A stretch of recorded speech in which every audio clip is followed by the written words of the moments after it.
Liberia. Spoon gonna tell you what is happening in Morovia. Spoon gonna tell you what is happening in Africa. Just to the spoon, you will know. Okay, folks, turn to spoon, and you will know.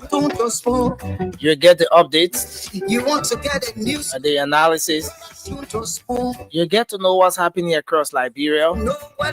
You get to know what the policymakers are doing, what the politicians are doing, what's happening across the different sectors, what the ordinary Liberians are talking about. We bring you views from across, and this is the beacon of hope for thousands, if not millions, of Liberians across the world who rely on this space for authentic information about the happenings across the country. I'd like to welcome you. Thanks for joining us tonight. We're live. This is Spoon Talk. My name is Nelson Collier. We're live on across the Spoon Network, Spoon FM 107.5. We're live on Fabric Radio 101.1, and all of the other radio stations across the country. Thanks to our partner radio stations who always relay the program. Thanks to Trust FM in Bombay County, Premier FM in Bong,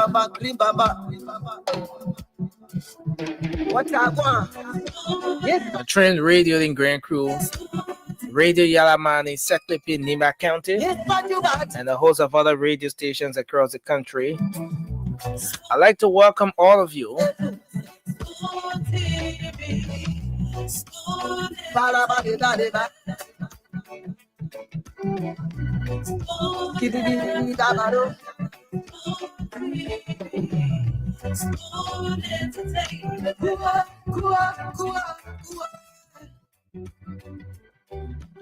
So thanks for joining us tonight.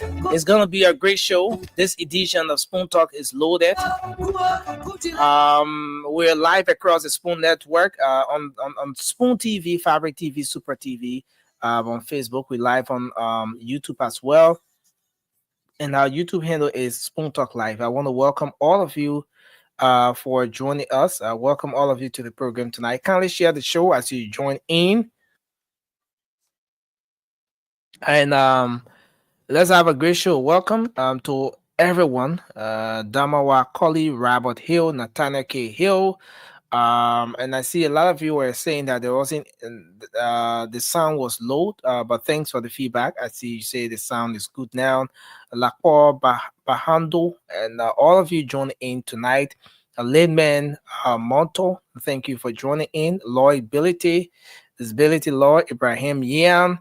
And the many of you joining in tonight, thanks for joining the show. Kindly share the program as you come on tonight.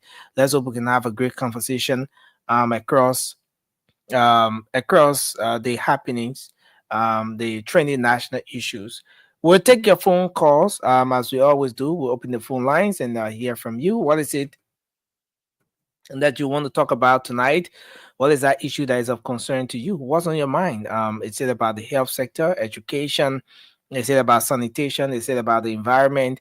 Whatever that issue is that is of concern to you, you're going to have the time to call in now.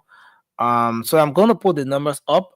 You can call us up on 0555-101075, or better still, you join us on the WhatsApp line that I'm going to put up shortly, and you can have your say. Let's hear you. What's on your mind?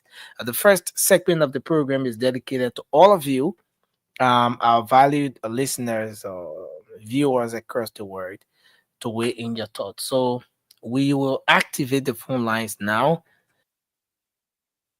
and start to take your calls on the numbers 0555-101075. You'll be live on the program tonight. 0555-101075. And you'll be live on the program tonight. Let's hear you. What's on your mind? Let me put the WhatsApp up so that you can also call via WhatsApp and make your inputs tonight. Just whatever that issue is that's of concern to you, whatever you want to talk about, you have the opportunity to do that. And you can do so by calling 0555 And yes, and you'll be live on the program tonight. 0555 is the number to call, and we're gonna take your phone calls from there. Um, well, the lines are activated. Let me see. I don't know. Something is not right here. Let me try to make some adjustments here. So, but you can keep the calls coming to 0555 1075, and you'll be live on the program tonight. Thanks for joining us, and thanks to all of you for joining us tonight on the program Spoon Talk, as we bring you another great show tonight, another great edition of the program coming your way tonight. So just keep your calls coming to the numbers 0555 1075, uh, and you'll be live on the program tonight. We have the WhatsApp, and the WhatsApp number is strolling there on the screen. You can call via WhatsApp, and let's hear you. What is it that you want to talk about tonight? What is that issue that is of concern to you? Is it about education? Is it about sanitation? Is it about the environment? Whatever that issue is that is of concern to you, you're going to have the opportunity to speak out on those different issues of concerns tonight. Let me make a very quick adjustment here. I'll be back very, very, very, very shortly. Yes, sir. A special one from the CEO, stand coming with the spoon. And your boy, right at the South Bend. Charges on the beat. On the food to get your information. On the food to be fine. Spoon, spoon, spoon television. Spoon, spoon, spoon Spoon gonna tell you what is happening in Liberia. Spoon gonna tell you what is happening in Morovia. Spoon gonna tell you what is happening in Africa. Just to spoon you and know. The children crying for starvation, just to spoon. Okay, so thanks a lot for joining us tonight. We're gonna go to the phone lines now and start to take your calls on 0555 101075 or on the WhatsApp number strolling there, and you'll be live. There seems to be a technical issue here with our local line. I will have to make some adjustments from there. But let's take this person. Hello, you are live. Your name and where you calling from? Yeah, Nancy, how you doing? This is Bud. I'm calling from the state of Iowa. Yes, sir. I know I'm speaking as Bud, not as any other person. Mhm. I want the Liberian government to check Sanel Yu, the Chief Justice, passport, whether she went to the Middle East. I'm not calling the name of the country. Whether she went to the Middle East, to check also for Natikofa passport, whether he ever been to the Middle East after 1 or 2 months ago. And Elwin Snow too, I know he's busy. Let them check their passport, what they went there to do. Thank you very much. You want the government to check the passports of those they check the officials passport of of the government. Chief Justice, Sania Yo, Fonati Kofa, and Elwin Snow, what they want to do to the Middle East. Then we will know. Thank you. Okay. Thanks a lot. Seem to be a very sensitive information. But keep your calls coming to 0555 101075 You'll be live on the program tonight. You're live across the Spoon Network, Spoon FM. We are live on Spoon FM 107.5, Fabric Radio 101.1, and several other frequencies across the country. So just call us up tonight. Let's hear you. What's on your mind?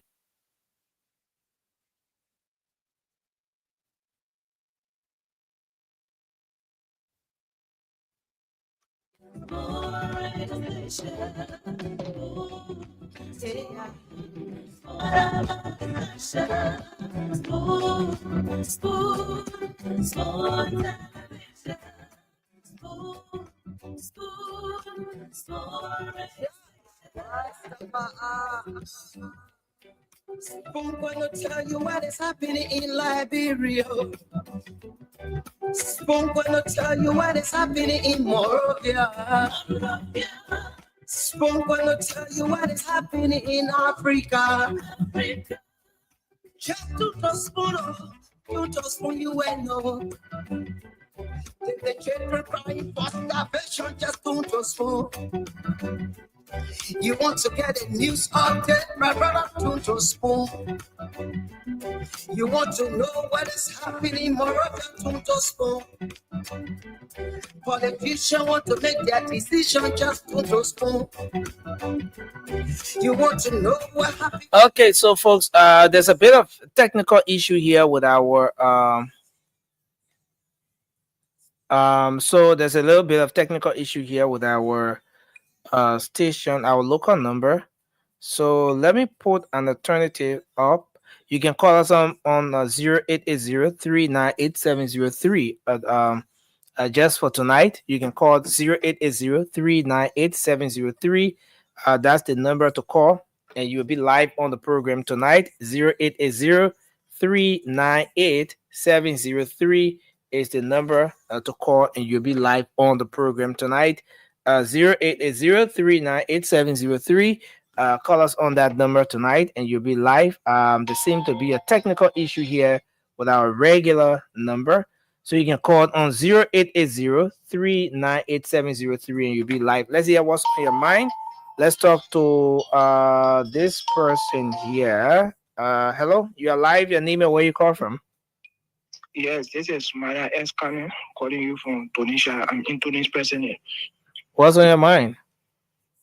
Yeah, my issue have to do with a press conference from the Liberia National Bar Association, saying that the decision of the Supreme Court, they were not very right, saying that everything that they said is wrong because the government has passed a budget, and if the Speaker Kofa, if the Kofa is wrong in the position, meaning that the budget too was not legal. I have problem with that press conference seriously.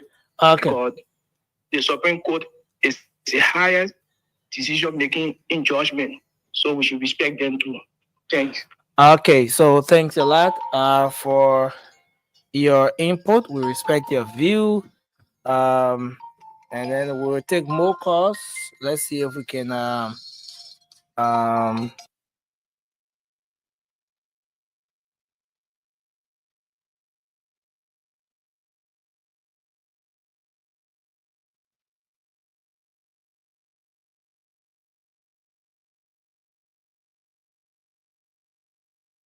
so sorry folks.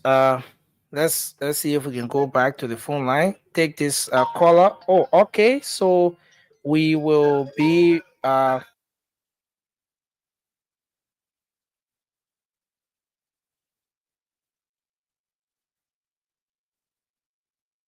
okay, so let's take this person. Hello, you are live. Your name and where you call from? Hello? Can you hear me?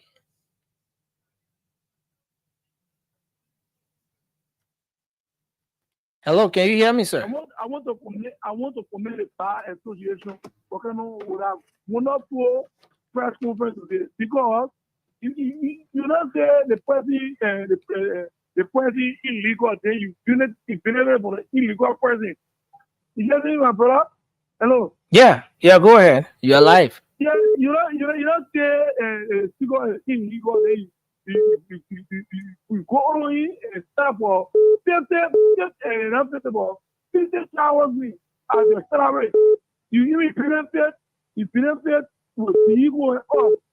Then you talk into the figure illegal. What the other you're thinking about? Okay. Thank you. Thank you very much. Let's take another person. Hello, your name and where you call from? Okay. So keep your calls coming 0880-398-703, and you'll be live on the program tonight. You can also call on the WhatsApp number we have up and have your seat tonight. This is our alternative number for tonight due to some technical issues we have with our regular lines. So you can call 0880-398-703. Hello, you are live. Let's hear you. Yeah, good evening. Yeah, good evening. You are live on the show. Yeah, this is Mr. Bob speaking for Human Panelist this evening. Yeah, Mr. Moore, what's on your mind? Mr. Boba. Oh, Mr. Moba, what's on your mind, sir? Okay. Today was another good day for me. Yes. Yeah, you want to go ahead. Was able, the United Party people and the Alliance that joined us, they all were in a station today. All what are going on, they make it expensive. And much more the bar, the National Bar of Liberia Association. For them, finally. And where are we going? When people are saying that Joseph Walker, the one who went and said that he would deal with majority. Look at that kind of violent president lies they give it to the people, and those that are not here.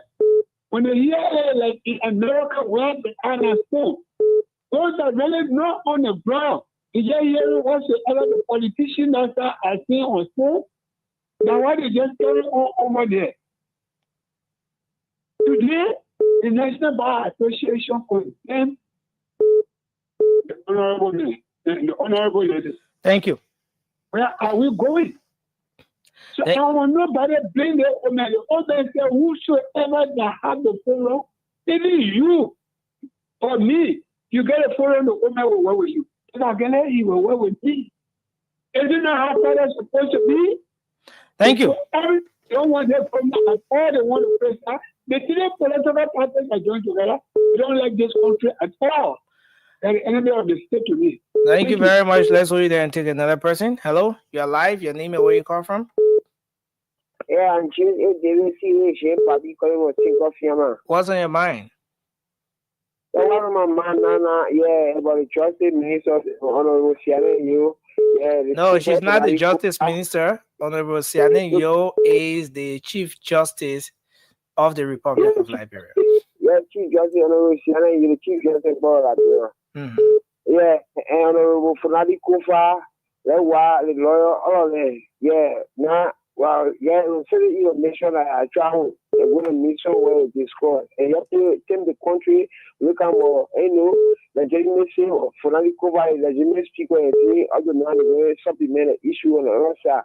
So my advice was this country is Liberia. Some people have brought first. The interest, can't second. Yeah, thank you. Want anything about the country. Thank you. I appeal to a justice minister when you come back, that we decision or we think you never go back to it and see how best.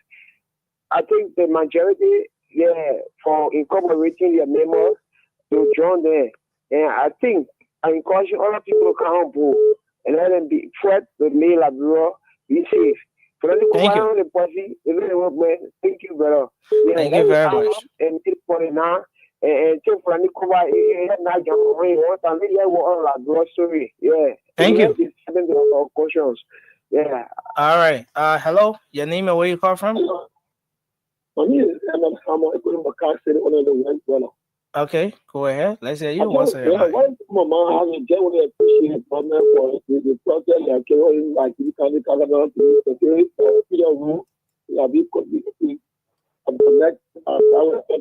should come for. And the next thing I was doing was I always speak that they were not in the country of war. I was just small, and don't be a problem. If you start to go to the express, we should expect, very long. I will come to the party. Now you want to say, I'll be a shut up piece. Thank you. Thank you very much for your input. 0555-101075. Dr. Richardson, welcome. It's good to see you.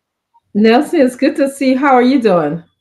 I'm doing well. I'm doing good. That's good. Yeah. So we're taking calls. Yeah, let's continue to take calls. It's like experience time. So let's continue to do that. Yeah, hello, sir. You're live. Let's hear you. I'm Edwin from Freeport. Edwin, you want to walk away from the noise or reduce the volume of the radio? Something in the background is not coming out right. Sorry. That's me. Well, the government is aware. Yeah, the government is aware. Nothing the people doing. It's very hard. No better go on. We just say that whole day, yeah, push. Yeah, people, they say the kind power to come rescue. Let us rescue the people. Let us see it. Okay. But it's not people doing. We only see the rescue they can rescue. The one who came on there, they won't kill. Thank you. Yeah, rescue by looking different. Thank you very much for your input, sir. We appreciate it. All right. Thank you. Let's take another person here. Hello. Hello. Yes, your name and where you call from? Yeah, good evening, Nancy Korea. My name is Pierre. Today, come on, you are ready, member. So, number 4. What's on your mind? Yeah, you know, good evening to the excellent president. So, you might the best president of the library. Only president that declared public asset for no other president. And they tell you about the development now in Labrador. You're talking too fast. You're talking too fast. Slow down small. Like, if you are that hour now, but before we don't go from where that time, come in. Take out where that, but taking this where that 10 to account. So I want to tell the president, thank you for his development. And appealing to the Senate when it became back. And a pretty major to take any maybe slow for that aircraft represented on Labrador. If I say one for the government to say, you want for our government to see. So saying you want for the government to say, you know, to be represented Labrador on the aircraft. You have to move on their farm. Appealing to the Senate when they return, they should please remove any maybe snow for that committee. I'm appealing to them.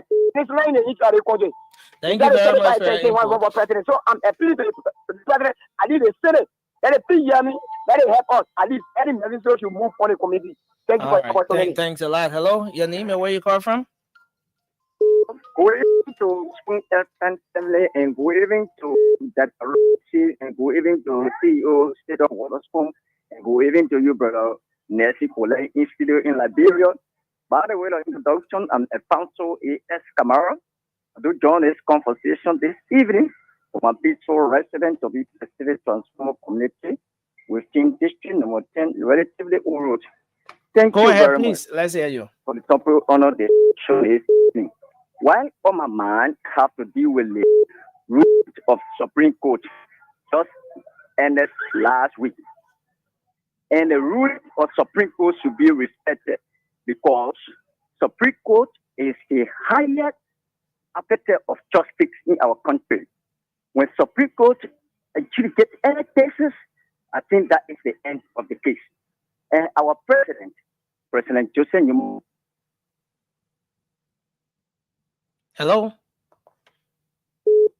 Okay, so we lost that person. 0555-101075. So you can call our regular lines now. The lines are active. So you can call 0555-101075. You are live on the show. Let's hear you, sir. Thank you so much, Josh Mova from Chiazo community. Josh, please go ahead. So much. I appreciate you so much for your hard working nursing. Next, I just want to appreciate President Boaka for your hard work. And the family that want to doing the capitalist, they coming to pass more. We man lost in the market because the poor want to see President Boaka government down for because there are those people in our house there who voted for them. They love the country.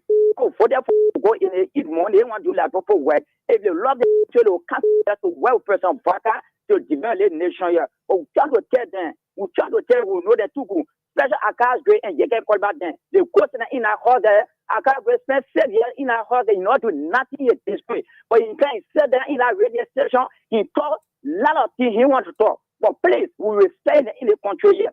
We respect them court because for the government to do for us. Because our children is not easy. And all of the Lebron people, and at the shame that they really want to make the government disgrace, but it will never happen. It will never happen. It will never happen. Thank you. Who will come? So thank you so much, and I appreciate President Baka for a hard work. You should not mind the not in the magazine. Focus on when he do. So yeah, thank you so much. Yeah, thank you. Thank you for your input. Let's take another person. Hello. Nothing. How you doing? I'm okay, sir. Your name and where you calling from? Yeah, my name is John Memo. I'm calling from Chocolate City, Ghanarsville. John, what's on your mind? Yeah, quickly. I heard one or two things, but I want to talk about one. Mm-hmm. This, and then you became Chief Justice through Judge. We are the former president. Setting the pace for 2023 election so that if any case arose from election malpractices against CDC, then you will not even take it. Now, the play stay on course. That what happening, but you can't say the whole process is wrong or the group of people who conducting themselves in that way are wrong. You went and defended your budget before the wrong people. You didn't condemn them at that time. It's wrong. So it's the plan to bring chaos to Liberia. Stay going on. Thank you. Thank you very much. Hello. You're live. Can you hear me? Good evening, Nathan. How you doing? Yes, sir. Please go ahead. I'm Joseph Freeman. I join you from Belleville.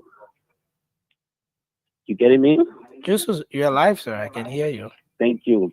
You know, one on my mind, I want to appreciate the president for the good work done when it comes to rule. Like, for example, the Southeast, in my own country, Grand Cape, my country, from Kenny to Sawida, and from Rawasport Junction to go Rawasport, the capital city, which is from Medina Junction to Rawasport. Let me appreciate him. And again, this country have to move, Nelson. No matter what happens, the country have to move. They say power is inherent in the people, Article 1. Let me tell you. So what the president is doing, that's the right thing. That who have quorum, he will work for you. If today Fonati have a quorum, he will work with Fonati. Whosoever have a quorum, work with them for the country to move. But if Fonati does not have a quorum, somebody on somewhere parking in one corner and say we should wait for Kofa to get quorum before, we should wait for Kofa to get to tell before nobody will pass, nobody will survive. The citizens deserve better. Not because you are not in power today, you want to force things. People that resigned yesterday for the sake of the country, you are not better than them. People that resigned yesterday for the sake of their people, you are not better than them. Why you say you don't want to be? You never born with power. So why keep holding? So you say the executive will not move. The government will not wait for people because you need power and the speaker. No. What happened to Article 33? Why you not speaking on Article 33? You want to talk about Article 66. So Article 33 is not there. We will Thank you. Quorum. Nobody will hold the government. Thank you very much for your input. Life must go on. Thank you. Thank you very much. Let's hold you there and take another person. Hello. Good afternoon, my dear brother. How you doing? Yes, sir. It's good to have you on. Yeah, there are few things, man. I was first admonish the president for the role taking when it comes to the issue at the legislature. He does not have quorum. He cannot do the Liberian work, and the president need the work to be done. So he cannot say for Kofa leave. I can't believe me. If Kofa was to be judge, we are in this country and they will still fighting war. We are standing far and look at issues. No. Let me give the thing over. They are bidding me whether that 1 point or that 2 points. They are bidding me. All right. Another thing I want to bring to your attention is that the president has made some appointment. And this appointment, they are going 1 year. And you people have not been talking about them. What is the issue about the reform? Sometimes you bring all these issues so that the public can look at them. Why you people are not looking at them? Thank you. That's a great concern. Thanks a lot. Hassan Kezulu was, of course, appointed at the National Rule Fund. That's a great concern. But thank you very much for that view. Hello? You're alive? Let's hear you. Good morning, sir. Yeah, hello, sir. Let's hear you. Go ahead, sir. And mama, for the good name, they get the chat it all. You have common speaker, lead speaker space that why they're causing no oil, right? That have a control in the position. Not even me power on the short I won't play the message, no. On the post to everything for peace of being like bro. Therefore, because people be adding oil, right? But that way, one day he will become president. I think we'll follow him with Peter Record. He'll never become president. Wow, mama. Thank you very much for your input. Hello. Hello. Yes, you're live. Let's hear you. Yeah, I agree in that. Yes, sir. I'm okay. Yeah, I could say how to deal with it because I'm hearing plenty people calling for that.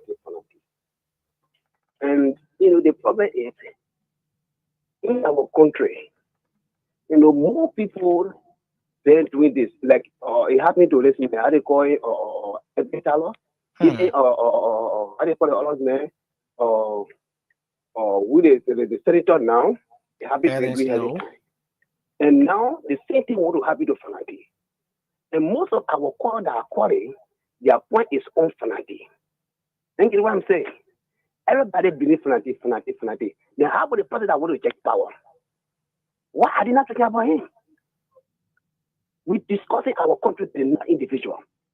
They were in power and someone in to take power. And the president is the of that president. Our chief justice, the higher court of this country, came in and went into the case. After that,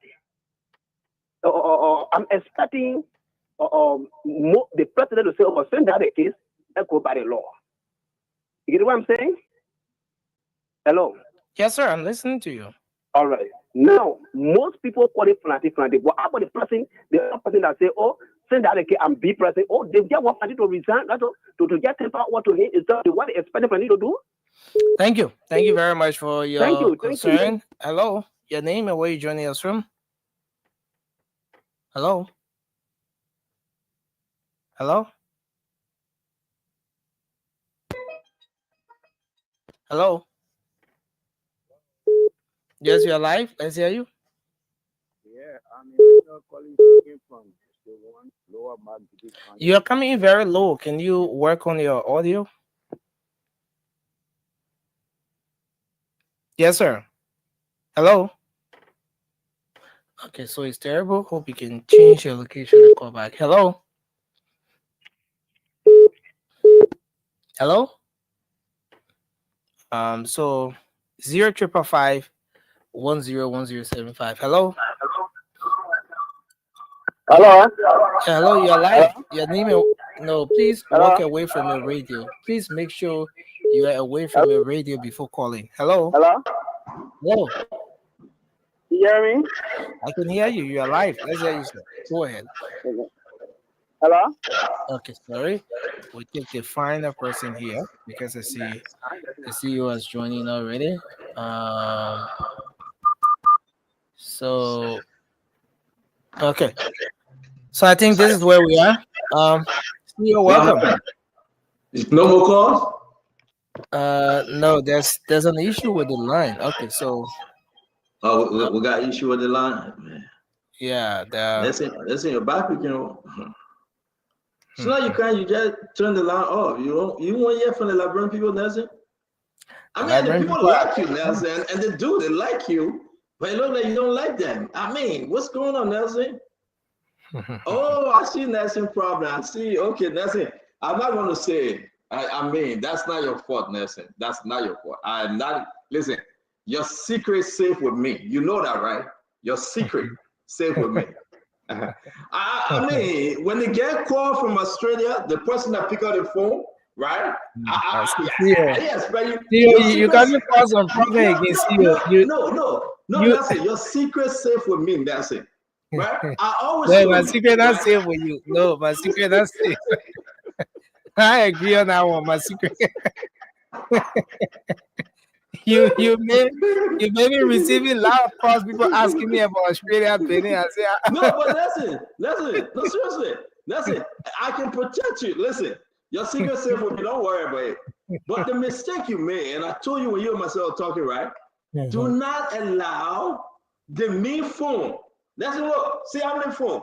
And listen, you see how many phone? You see how many phone I got?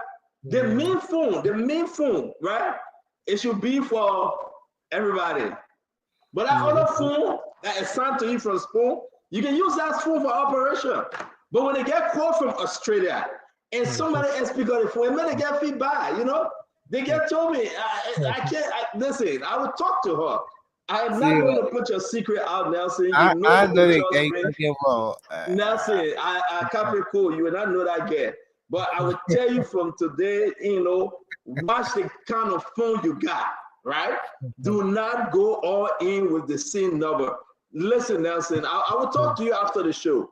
But I promise you, I'm going to talk to her. Like I told you really putting me in situation, you say you talk to me after. No, seriously. That's it. I will talk to you because you know, for me, I'm a religious guy, right? I'm a Christian, and, you know, I'm baptized, I'm sanctified, and the Holy Ghost filled. But yet and still, and, you know, I fall short to the glory of God every day and say, Lord, yeah, I am. I'm a sinner. Have mercy upon me. Nelson, I am not going to put your stuff out there, but I told you today, before you went to the ANC program, who we got here today? Richardson. No, look, Nelson, can you give me that on my video? Pierre Boo, no comment. My man said no comment. Can you please find that video real quick?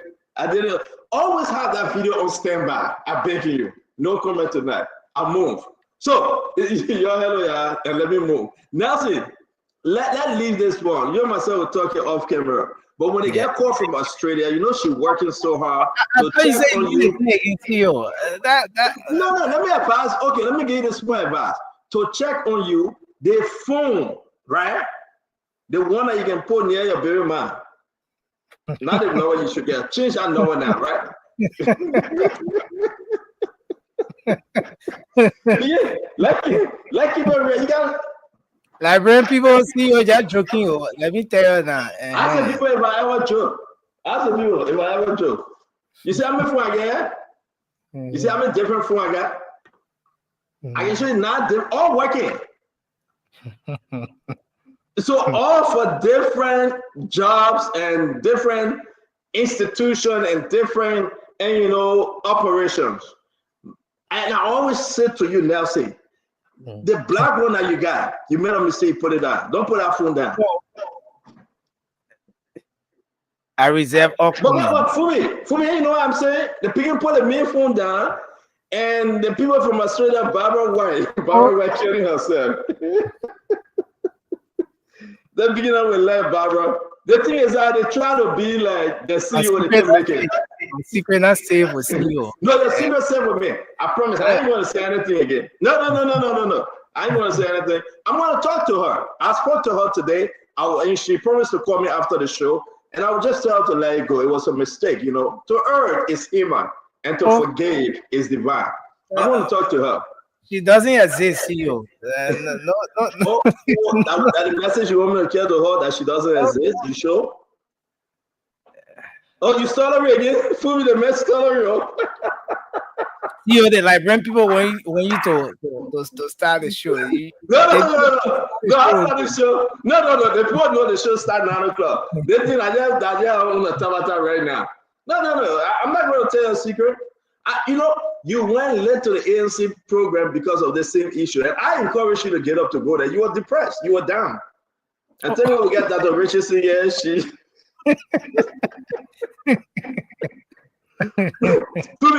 I never heard, you know, I can call my little, I never heard again. She was screaming, oh, all the thing I do, you gonna let somebody else on the phone? That guy was screaming, I said, my sister. I said, please leave Nancy and my baby, let you go for our program. But that's it, I'm not going to say anymore. Like we move, we pass, okay? With that I can promise you we'll pass. You finish point. That's it. That's it. I'm not going to say anything. Seriously. Tell me all your secret. I would never pull it up. You my cousin-in-law now. So, for the record. I just want you to end up by telling the people that you are just joking. Because there's no okay. So wait. Let me frank. You get a document. So you out there very mighty and much about right? You get a birth certificate? Ladies and gentlemen, share the show. It's going to be a great program today. The Liberia National Bar Association, I'll throw that when the bombshell out there will play. Who is this guy? Donald Fama. Who is he? Right? I think he's the president for the Bar Association, right? We're going to talk about him. We're going to talk about the GAC report. The GAC report on MedTech. The MedTech relationship with LRA. It's on front page. Please grab it. Very clear. We're going to talk about that. The suspension today of James Momo, the recommendation that the president should suspend James Momo from the MCSS. The board recommending that, please, Mr. President, take him from there. Please, Mr. President, we don't want him suspended while the investigation goes on. And also want to say to all of you, have you heard the big reshuffling that coming? Sylvester Grisby-Goring and other ministers that they are going. Now, the president is saying that he's not waiting for anything. He's going to let them go. People will be acting, and whatever it is, it is. We're going to discuss that. That's a big one, right? And we're going to also talk about, let me know, Doug Cooper is in the news. Doug Cooper from the University of Liberia or Liberia University, whether you say UL or LU, whatever you can say. But Doug Cooper now, I think Mama Panya is going after Doug Cooper now. But it left with the president, though. The president now, she's firing people, she's suspending folks that were involved in the fraud. Now the president got to tell us whether he's going to keep Doug Cooper. Jeremiah got to tell us whether he's going to even talk. Doug Cooper, you know how it is. We were talking about that. And we reach out to Doug Cooper, but Doug Cooper cannot take call right now. He is, how you call it, big wall. The man is what? Indisposed. The man cannot take any call right now. But I want to say to all of you, it's going to be a very interesting show. We have the full crew coming. We got everybody coming, and it will be unagood. From the MCSS, I also heard them saying, and I read the document, the recommendation that they should fire and suspend Emmanuel Robertson, the assistant superintendent. Now I said, why? How was he involved? So I'm trying to call Emmanuel Robertson to tell if he can talk, that we can have this conversation, because again, a lot of stuff is happening in this government. Today we spend limited time on the House of Representatives because they got major negotiator yet, right? They are negotiating, but the honest taking place will tell you whether they want to have a new election. Now, all I think about the Supreme Court, we will listen. All that argument, the re-argument, and closing argument, and the sign argument, well, that's the code, right? But the main substance, the juice, the coconut water, whether the majority black is willing to go for another election, right? And if they go for that election, guess what? Pandora box open. And that's the sticking point. Madam Salil is involved. I'm hearing the Musa Berete is there, Furati Kofa, the Vice President Jeremiah Kwan, and I'm hearing Richie Kuhn and he and his guys. Are you willing to go for election? Now, I will give my sincere opinion in this one. Should they go for election? And if they do, will Richie Kuhn win? Is the Unity Party government willing to work with two opposition, speaker and loudspeaker, and deputy speaker like that of Furati Kofa and Thomas Farah? They call President George Weah in the mix as well as part of the negotiation. So when people say that person move, like off that, don't worry about it. They are talking. I can tell you, I know they are in conversation, a very serious conversation. It ended late last night. It started early this morning.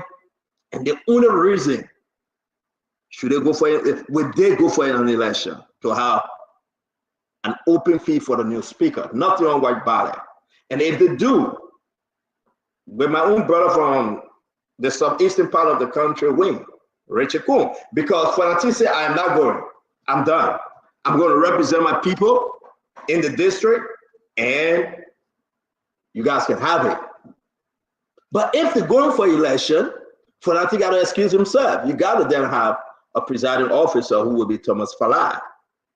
So what's the game plan here? And who actually telling Fanati to leave? I mean, you will not have the number comes May 13. Will Fanati have the number for quorum? A lot of movements pass. So just stay tuned, man. Listen, we're going to have the entire thing. Dr. Richardson, you guys were asking for her. She's here. It's good to see you, Dr. Richardson. How you been? How's the family? Pray all is well at your end. Well, you decided to take a sabbatical. We hope you have fun. Yeah, I'm doing well. I'm glad to be back. It was just a breath of fresh air to get away. I think Liberian people should realize how much time we spent on the show and for a good cause to give back to Liberians. I mean, actually, just I didn't realize how much time I had on my hand just being away. But I'm glad to be back. I'm glad to be able to, give my opinion on pressing issues in our country. Liberia's all that, basically. Thank you very much, Dr. Richardson. Let's bring our brother, my own friend and brother, Fubi Herring. Fubi, welcome to the show, my friend. Thank you, and welcome back, Dr. Richardson. It's good to be here, and we look forward to a good show today.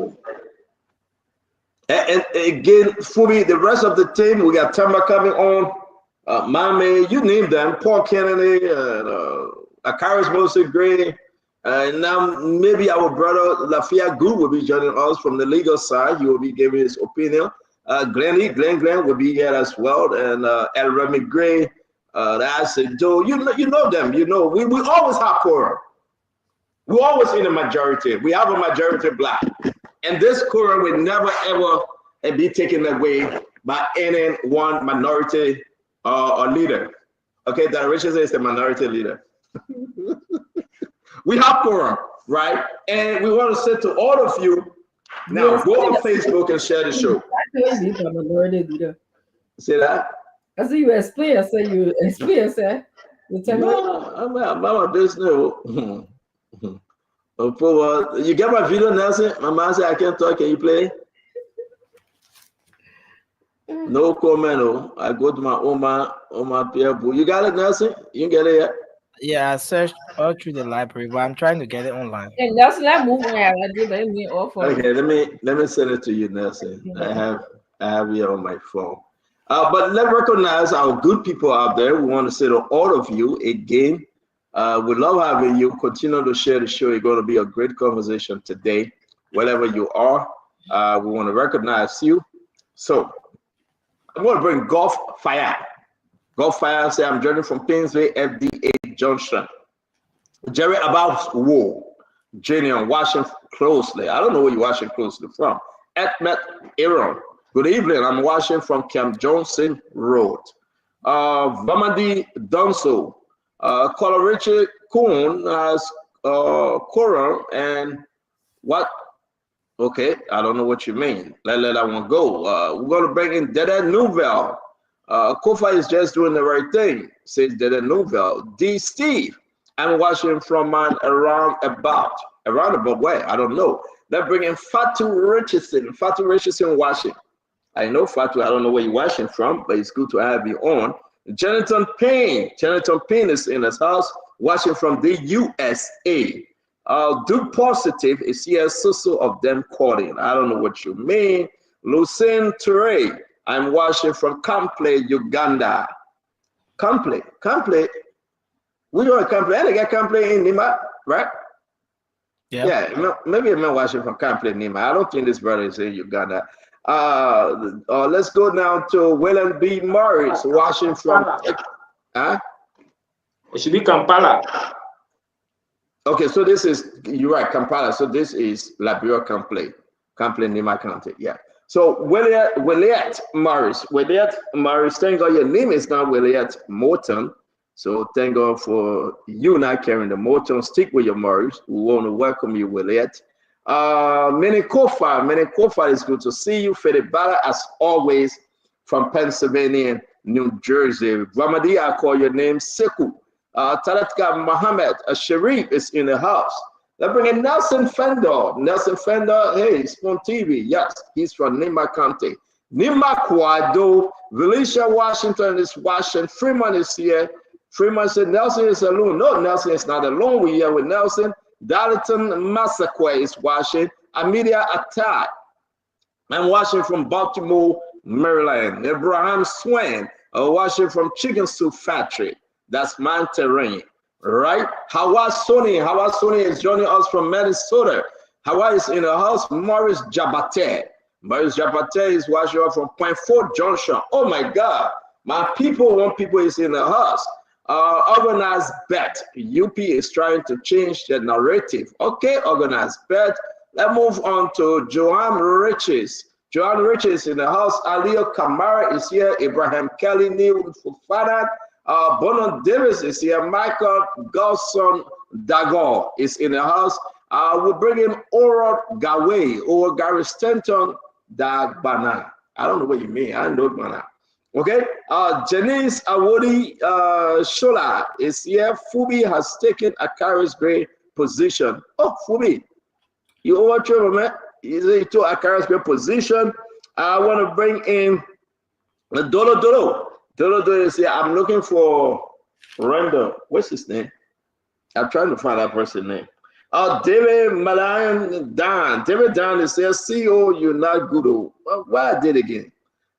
Freeman, finally, doctor is back. I miss you, Dr. Richardson. Go find her. Augustine Ganga is in the house. Janice, I call your name. Teresa Julie, Lola, she a crew Omar from the Methodist Church from Newcomb. Yes. If you don't be afraid of CEO, you're afraid of nobody. Teresa Julie. Now Friday, I think Teresa Julie, that's my auntie. I think that's her. She's from the Trinity United Methodist Church in Newcomb, I believe so. Elizabeth Julie. Elizabeth is here. We're going to do Bill Custom, as always. Bill Custom. Jackson McGill is in us house. James Eto, Yasa, Wido, Kakulo. Plenty name, my sister. John J. V. Moore is here. Oragawi Akoya and James Barkley. I think James Barkley is joining us from Pleasantville, around Atlantic County area. Lincoln Morris, Amelia Atta, Fedibana, I call your name. Mia Batu, Collie Patrick is here. My sister Barbara Zena White is in the house. Barbara sent some stuff to Liberia. I don't know why the CTN doing her stuff. They just charging her badly. But we're going to look into those things. Patrick Gate is here. Sarah Swa is in the house. All of you. We love having you. So go ahead now and share the show. Just go on Facebook and just flood the entire Facebook up. So Spoon Talk is here. Wherever you are right now, it's 2 minutes to 9 p.m. 1 minute now to 9 p.m. in Liberia. I know you just came from work. You came from the hustle. Maybe your wife cooking something or your husband cooking something. Maybe the children going to bed. Maybe you and your loved one just in bed, relaxing and ready to watch Spoon Talk. Maybe you got no food to eat today, but yet and still you still upbeat, you courageous. Maybe you took pay today. Maybe somebody bless you, and maybe some of you doing security job while the rich people in their home sleeping. Somewhere, somehow, our fingers are not equal. But wherever you find yourself, my friend, welcome to Spoon Talk. May God bless you today. May God keep you. May God's face shine upon you. In any way, and anything you're asking of the Lord, it will be done. As we get into another wonderful program, just enjoy it. Share your comment. Be loved. Liberate all what you have and give it all for your country. Remember, don't ask, what your country can do for you, but what you can do for your country. I'm going to take only 2 calls. If you can give me the answer to who said this word, we give you $15 right now. I'm going to break the law right now. Nelson, can you go to the phone line only in Liberia? Just 2 calls real quick, Nelson. Don't ask what your country can do for you, but what you can do for your country. And let's just bless somebody right now. Let's bless somebody, because I'm happy that it's Subway and my summit is full. So let me bless somebody out there who need $15 right now. 15. My son better to eat Subway. Okay. So hello. Yeah, hello. You got an answer? Yeah. What's the answer? Jimmy Carter. Jimmy Carter. No, my friend, that's not it. Let's take the next call. Okay, you missed that. Hello. No. Yeah, you got the answer. John F. Kennedy. John F. Kennedy. He's right. What's your name? Your name, your phone number, real quick. Oh, What happened? Yeah, I took another person. The person I'm with, I left. That's it. You got trouble. The person won the $15. You let the person go? No, we actually lost the guy. We lost. Okay. All right. But yeah, you got it right. We hope you can call back for your $15. That guy call back. Okay, so somebody just won, and again, we'll do this. Maybe put 2 or 3 questions out there to be a blessing to some people. And on behalf of everyone who was on Spoon, we're happy that you got the answer right. We will be sending you $15. Please, you can go and talk to Nelson. He will be producing. Nelson have to have the $15 to give it to you. So don't forget tomorrow afternoon, talk to Nelson. And if you can meet him, please, please, please, we recognize your voice. We know who you are. We hope you can call back. Again, we want to say thanks to all of you for watching. Continue on. In the middle of the conversation, we can ask you a question. If you answer it, will be a blessing to you, okay? Dr. Richardson, welcome. Sis Glennie, it's good to see you, my sister. How you doing? I saw you firing today. I've always told you, do not be on the phone and drive, Glennie. I want to see you every day. You are on the phone going live and you're driving. Dr. Richardson, how are you? It's good to have you. We love you. We miss you. Welcome back. That old story. Don't be on the phone and drive. Thank you. Yeah, that's true. That's true. I'll try to be safe. Hello, Wendy, actually. Yeah, which one are you drinking on? Apple juice you drinking? You come make it that I want. Apple juice, man. Put it down. Can't open apple juice, big guy. I get I want you drinking. You know what? You're crazy. You're crazy. No, I was even thinking I drink wine. No, that iced tea. Not even apple juice, iced tea. But thank you. You know wine because you can drink wine. You know wine. So, yeah. But let's get into this thing. Let's get started. It's good to have all of you. Dr. Richardson, welcome. Let's give you 10 minutes. What's on your mind? We'll go to Fubi and our sister Glennie. Oh, I'm so happy. Amen. I gotta say the baby, my daughter got her master. Awesome. Yeah. Nice. Yes. So I'm gonna dedicate my whole, birthday on Sunday to her. Oh, and, that's so nice. What did she do? A master in science. Oh, awesome. Yeah. Yes. And she going there. She gonna get. But man, she came down and said, "Oh, I'm done." I said, "Done with what?" I said, "Oh my God." Yes. Yeah. So graduation in this couple of weeks, right? Yes.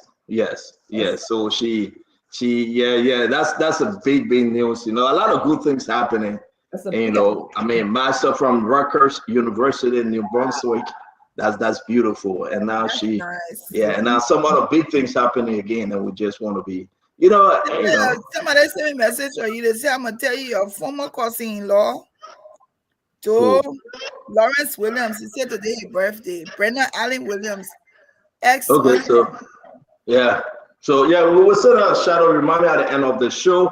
Yeah, but it's a beautiful day, in the Witherspoon home. Alea just turned 24 with a master.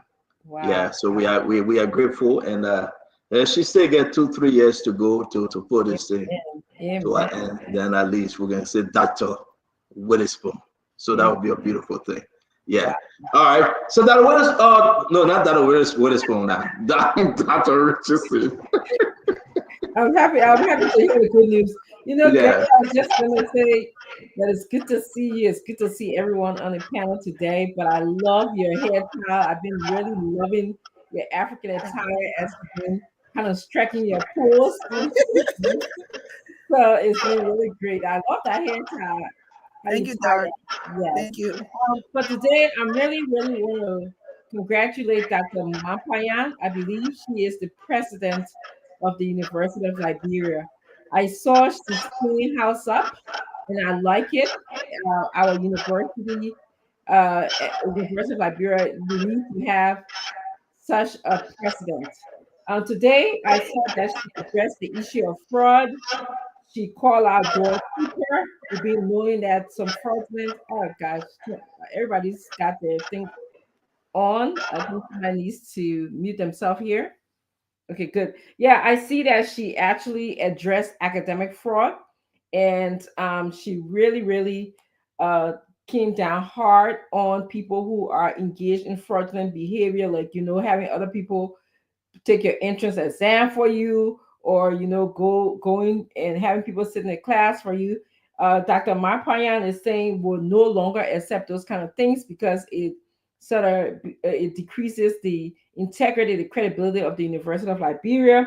She made their several recommendations that were made. Number one, they're going to make the standing committee they had on fraud is going to be a special committee on fraud is going to be now a standing committee, and I really appreciate that. It's not going to be a special committee. It's like when something's happening, but now she's recognized that the university has fraudulent issues that are going on, so she wants to address it. She's going to protect whistleblowers. So if you're a whistleblower, if you're there telling the university what's wrong, and if you know people who are cheating, who are engaging in fraudulent behavior, definitely she's going to protect your confidentiality, and you can definitely state how you feel about different fraudulent issues going on in the country by being anonymous. You don't have to say your name or anything like that. She's also going to overhaul the enrollment department. We were discussing. We have it as that's why I put this up because it's one of our conversation for tonight. Sorry. Okay, yes. So I just like the fact that she's doing a great work. So that's a lot of praises going towards her in that direction. But now you forget the main piece here, and I think we're discussing what will President Boaga do now. She cannot fire Doug Cooper. She cannot, because President Boaga appointed him at the Commerce Ministry. Now the recommendation, and she doing her thing. What will President Boaga do? The question is who protecting Doug Cooper. So we discuss this thing further, and I think that's some serious issue happening here. Thank you very much, Dr. Richardson. You got anything else to add? No, I mean your question is good, so I'll be glad for us to discuss that. Thank you, Fumi, my brother. How you doing today? Yeah, God morning. As always. Yeah. So I think basically last night I couldn't ask questions for obvious reasons. I decided to let it go, but there are some few points that I think I needed to also point out. The issue of the recommendation for the president to pay speaker's salary. The final administrator does not run the house's payroll. So that is managed by the house. So there's a restriction on what kind of enforcement that can be done from the executive against the legislature. So lawyers need to understand that you cannot be advocating for implementing the law at the same time advocating to break the law. So those restrictions are there and are constitutional. And I've maintained my point on the Supreme Court's erroneous ruling. And today, similar thing was pushed by the Bar Association. I know people have different views, but we'll discuss that in details. But I just wanted to correct that. And also the issue about the 112 salary budget usage. We have gone almost 4 months. So the expenditure of the budget is far above 112. So you have you've gone a quarter plus. So you have already used more of that. So we can't use that as justification. So we need to just fine tune some of the things we say, because at the end of the day, we stay talking about the same legality and legal issue and the Constitution. Thank you. I don't understand you though, Fubi. You have Councilor Gu on the show. He raised all this issue.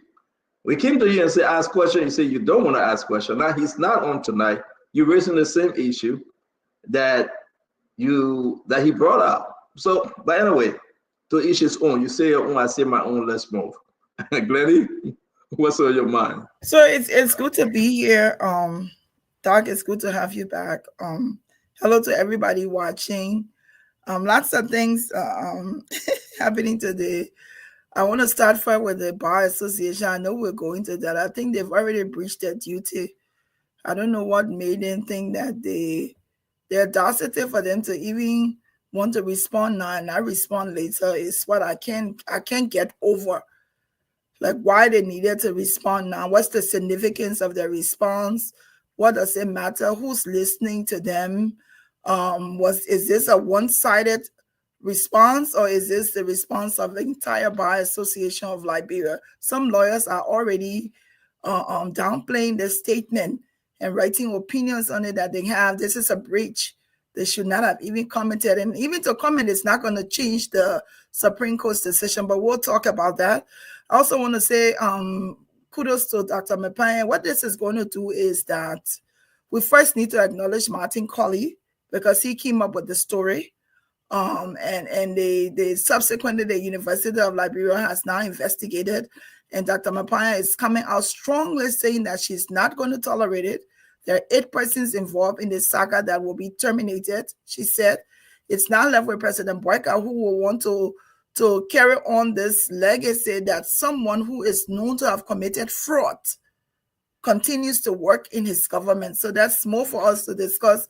But those 2 stories alone, they're very, very interesting. I'm very interested in the discussion tonight.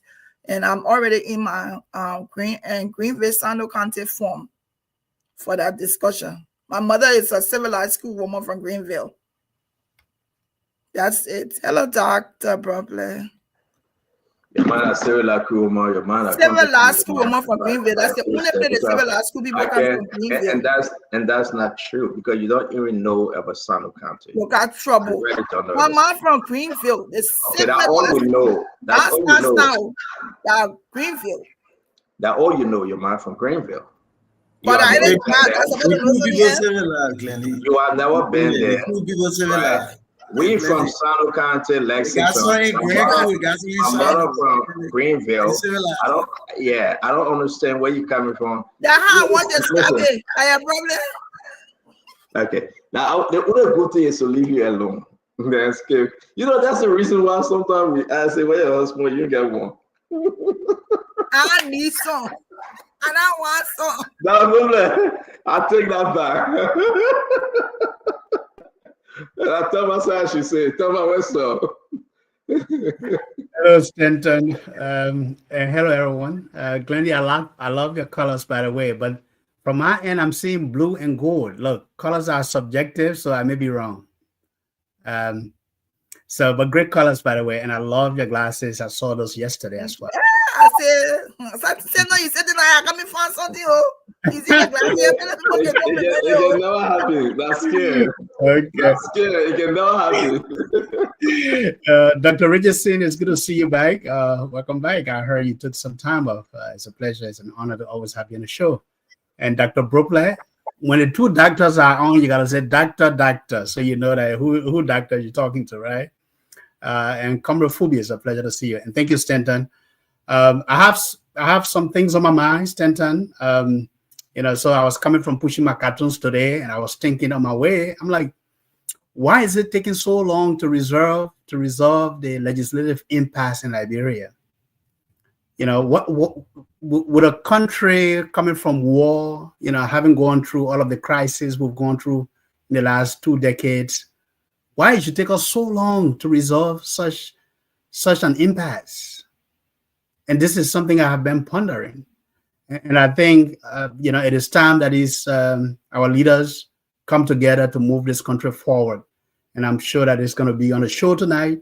Look, this should no longer be about Speaker Kofa or Representative Kuhn or President Joseph Nimabwake, but rather about the Liberian people and the nation of Liberia.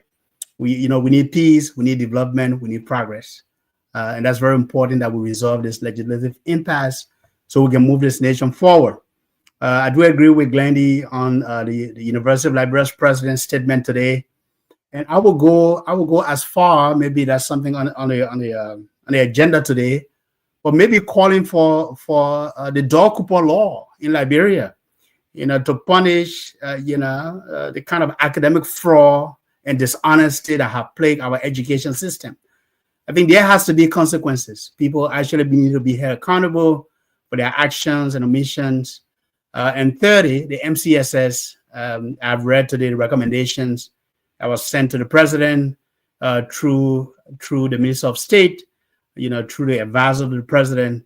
So I think that's also needs some action. We need to hear concrete action and steps taken by the office of the president.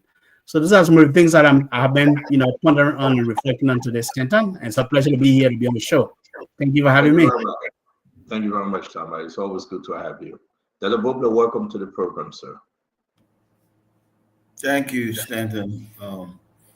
Welcome to all my panelists. Good to see Dr. Richardson, Doc. Good to see you. Trust that the family is well. Thanks to all those who listen and watch and engage. Keep doing it. We can change our nation one conversation at a time. Thank you for the opportunity, CEO. It's a lot going on. It's a lot going on the ground also, in the conversation everywhere about the issues before us. I have to say that, the bar, I would have thought that they will wait until, maybe after re-argument and then have plenty of time to opine and help us understand the one and the two, meaning the first visit there and then the second visit then tied all together. But I also understand that freedom of speech and freedom of expression is constitutionally protected. And to tell you the truth, Stanton, right now, everybody who has a voice and a pen and a mind want to say something. That's all we hear about all day. Every radio station, every newspaper, every chat room. So they said their own, and I think we're going to talk more tonight. I have to say big kudos to Dr. Mapayan. As somebody who's in academia, in higher ed, she writes strong. She says, that academic fraud is the antithesis of academic integrity. It erodes the institution, it damages its reputation, and I just applaud her. And I tell you, a lot of people in government can take some notes from there, Stanton. When you find something, see something, do something. Don't say we waiting. No, fire people and do it quickly and do it more. I'm telling you, if the national government, the president start doing that, this thing will shape up and tighten up and turn around quick. But when you drag out in a country where the culture of impunity has so grounded itself, people get embracing, emboldened, and they just do the wrong thing. So I applaud her. I know, again, we'll dig a little deeper, but kudos to her as a good sign. And I think it sends a message throughout the university community and other campuses too, I hope. Thank you very much. I think you have, I missed the announcement that was put out there from the university. Can you guys send it to me? I got to put it up real quick from Dr. Mapaya. I think it was posted. I saw it on the Glendy. I was trying to I saw it on this home page, but again, if you have it, let's try to upload it real quick. I want to say welcome again to all of you joining us. We really do appreciate you. I want to say we're going to get into the conversation tonight. Wherever you find yourself, it is where it is. We got to do this thing and get out of here by 7:30 the latest, which will be 11 p.m. Liberian time, 11:30 or so Liberian time. We want to entertain question. A lot of you say we really don't take your question, and truthfully, so we have to take your question, take your course in. With a question, the statement, you have to call in, and we should respect that. We'll be having in studio the assistant superintendent that will also mention in the report that they should suspend him. His name is Emmanuel Clark Robertson. He should be coming in studio. I hope he enters studio. So the first thing then, while we wait to upload Dr. Mapanga action that were taken from the University of Liberia, I want us to talk about the MCC story, because I want us to upload everything. Then we can tell our people where we're speaking from. It's part of the same education stuff that Rich is saying, right? MCC, the University of Liberia, the Ministry of Education, put all together. Something is happening. The system is broken, right? To have James Momoa, to have James Momoa, in the web of 9 point something million. He went out and he insulted me, Martin Colley, and everybody that broke the story on him. He lied about the one chair, one child, a good program. Jose Yima Boaga, the president, tried to implement a very good program. We can have something similar here, right? The person that bought this program, and they have not paid the person yet. The chairs in the country, it reached only a few schools. But James Momoa, I talked to him. I spoke to him. I said, well, man, you're wrong. You can have a money transfer into Sonita Darkon account, and she using the money, she buying cars. This is not your personal, property. It's not your farm. So you're wrong. You said, no, Stanton, it is not true. They're lying on me. And I begin to tell him, say, you need to stop, because this is absolutely wrong. So what happened? FIA investigated him.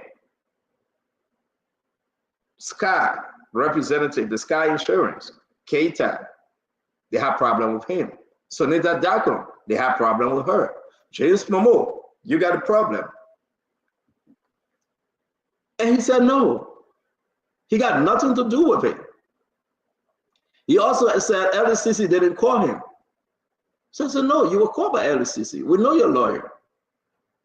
Your lawyer begged for time. He got seriously angry with me because, and to tell you the truth, this going Sunday, he sent me the message. He sent me the message and I didn't reply because I know how this was going to end. So I said, all you need to do the right thing, Papi, and let's get the country straight up. Today we woke up, after he said the words to me on his text message, he called me and I didn't answer. And then again, I felt within myself that if only he could transform that place, it was going to be better for all Liberians. But we woke up this morning, and this is what happened. The report from the board, the MCSS board, the report recommending suspension. The MCSS board recommending suspension. There you have it. They wrote the letter to Sylvester Grisby, Dear Minister Grisby, subject, urgent board recommendation to His Excellency Jose Yimabwaka. And they asked the president, say, can you take action, Mr. President? Let's read the first paragraph here. It's inform you that the board has been duly engaged with the MCSS administration through its superintendent, Mr. James Momoa. And based on the gravity of the current situation and the escalating nature of the crisis engulfing the MCSS on a frequent basis, the board during its April 2022-2025 unanimously voted to inform His Excellency Jose Yimabwaka of the following recommendation. 1, the immediate suspension of both the superintendent and the assistant superintendent to permit a full and impartial investigation into the many grave claims and counterclaims against each other. That's causing a negative ripple effect through the organization. So there you have it. As much as the board want to be fair, there you have it, Dr. Richardson. They are asking Mr. President now. These guys went to FIA. FIA investigated. The report is damaging. They went to LDCC. They got themselves a lawyer, but yet and still, they still stealing money. Things still happening. Mr. President, we as a board members asking you, suspend them. Dr. Richardson, what say you? I'm thankful for the board members' action on calling for suspension, although I would have called for dismissal instead of suspension, considering that, we have had documentations that showed that this James Momo has been, going to the bank and putting money in Miss Sanita's account repeatedly. There was repeated. I saw Sanita. So there's records of that. So even though they're saying that suspend him because he's under investigation, I would say dismiss him because the facts are there. We have the LSCC, involvement. You have FIA involvement. So what more do we need? But I'm actually happy that there's a board that was able to see that the MCSS is so important to the education sector in Liberia that they're doing their job. So I'm happy.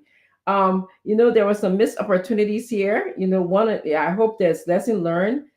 Whoever we want to put in these positions in terms of superintendent of MCSS or assistant superintendent, make sure that we vet them properly. We don't know, I think when we discussed the last time, the credential or what did Mr. Momo bring to the table to be superintendent of MCSS. Those are the questions that I have, and that's the missed opportunity. I know you brought a question about why the assistant director. I think it's good to find out what did he know. I mean, if you're assistant director, you should be at least in the know. You can't just be sitting there and allowing things to be happening around you. So I want to know. I think it's good to have him a part of the investigation and a part of the suspension, not dismissal, maybe suspension, because until we find out what did he know, maybe he was in the know or maybe he was not. But you cannot be an assistant director and you just be there. You got to be doing something. You got to be contributing to the organization some way. Thank you, Dr. Richard. Say, Glennie, let's have it, Glennie. It's very interesting, and I'm going to put the FIA document out for people to see that led to the LSCC investigation and now the recommendation from the board. Let's hear you, Glennie. So I think some of these things should be done proactively.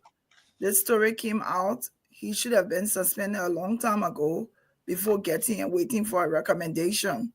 I mean, everybody deserves a day in court or deserves the right to be to have their accusers investigate the story. But I think this is not something that should just let go. If he took the money and used it, we have so many kids sitting on the floors in Liberia, no windows, no chairs, no benches.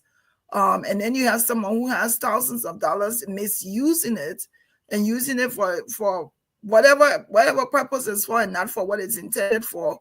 I think if these allegations coming from the board, I mean, we can assume that they're right. He needs to be terminated. This is not even something that you have to investigate anymore because he had some time to probably correct it if it was incorrect. I just think it's wrong that we continue to, we have no impunity for things that happens. People do things and it just goes by and nothing happens. So I think this here needs to be investigated because it's not right for our students. Very much. Let me bring in Fubi. You went off, but let's bring you in yet. Fubi, talk to us about MCSS. This is the letter from FIA. When they did the report. I'm sorry that we have to share this letter again. I'm going to put in the chat room, guys, for you to see it. And they call for full investigation of $9.something billion, Liberian dollars and other US dollars. But let's hear you, Fubi.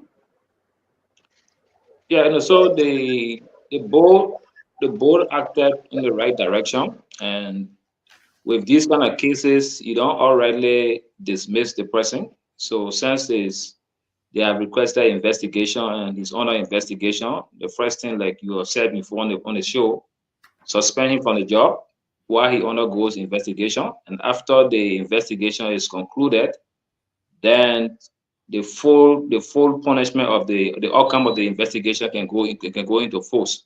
So I think that was a very good recommendation from the board, and now it's up to the president to act. And with his fight against corruption and zero tolerance, as he has stated in the different speeches, this is time to honor it. And I think the president will use his wisdom to honor that request to suspend him and let him go through the full investigation. After that, justice will take its course.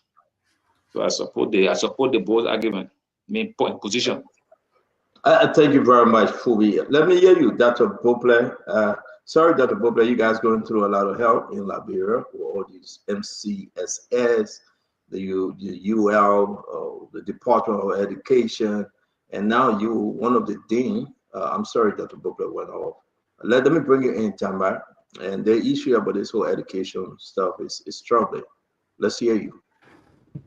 Yeah, thank you, Stanton. The MCSS saga or ongoing corruption probe is very troubling. I think at this time, I read a report of the board, and I think this has been going on since sometimes last year, between October and November. So there's almost 6 months or more we are dealing with this issue.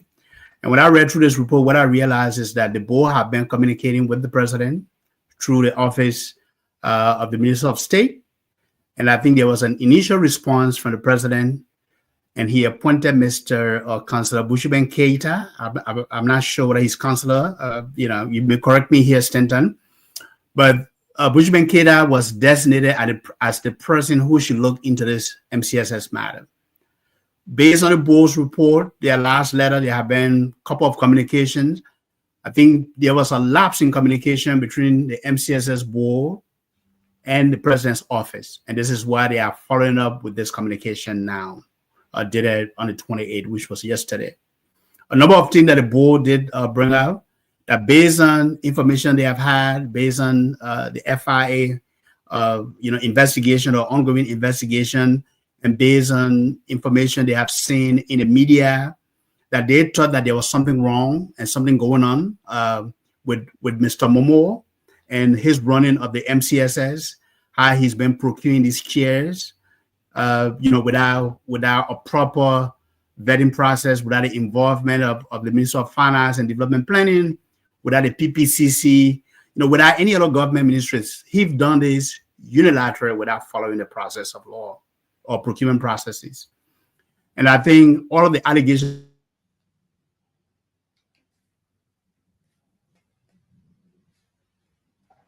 Yeah, I don't know whether New York internet is going off too. Somebody's in New York, and what's going on? I'm here. Okay. So I think this is long overdue, Stanton. It's been 6+ months. This MCSS saga is going on. This is where I think there is some lapse in communication between the president and the entourage that he has around him. The Minister of State, the advisors, they are receiving these matters. The president may not be reading all of these reports as they come to him, but there's a lapse in terms of when these reports are being submitted to the president's desk for review. And I think this is where, if the president's hearing this, if his people are hearing this, I think the president needs to act. Mr. James Momo needs to be suspended immediately because optics doesn't look good for the president. And the final thing I'm going to, for the president's office, the final thing I'm going to say is Mr. Siafa, who is now acting on these letters, who is corresponding with the president's office, has been allegedly accused of having family relationship with this Musa Momo fellow. I think this has just been proven false. And I think this is where the board is acting. The board is taking the necessary decision, and now the president's office needs to act. The president. Thank you very much. Yeah. Thank you very much, Dr. Bople. I was coming to you, but I'm sorry. I understand that you stay in Liberia. I thought you were in Switzerland. Switzerland have good internet connectivity. So don't blame everything bad on Liberia, CEO. It was an accidental thing. I hit the wrong thing here in my screen. That Boble, you get good LDC now. That's what you can say. Let's check with the topic at hand. Dr. Boble, we got to put a Josh in there, Dr. Boble. But let me ask you a question, right? The Minister of Education, the MCSS, the University of Liberia, look at the issue that took place on the Fender campus the other day. Something about our education system is very, very bad. But today, we can say that. Look at this letter. Let's see exactly what FIA recommendation were at the time. Then we're going to come to, there you go, compliment. This was a very, very strong confidential document to Councillor Zoe, the chairperson of the LACC. And this came from FIA, the Financial Intelligence Agency of Liberia. Compliments. And I'm here with bringing to your attention matter arising from the Monrovia Consolidated School System, in which Sunita Dakan, an employee, is the principal suspect. The intelligence gathered and analyzed are considered grave and require your immediate attention.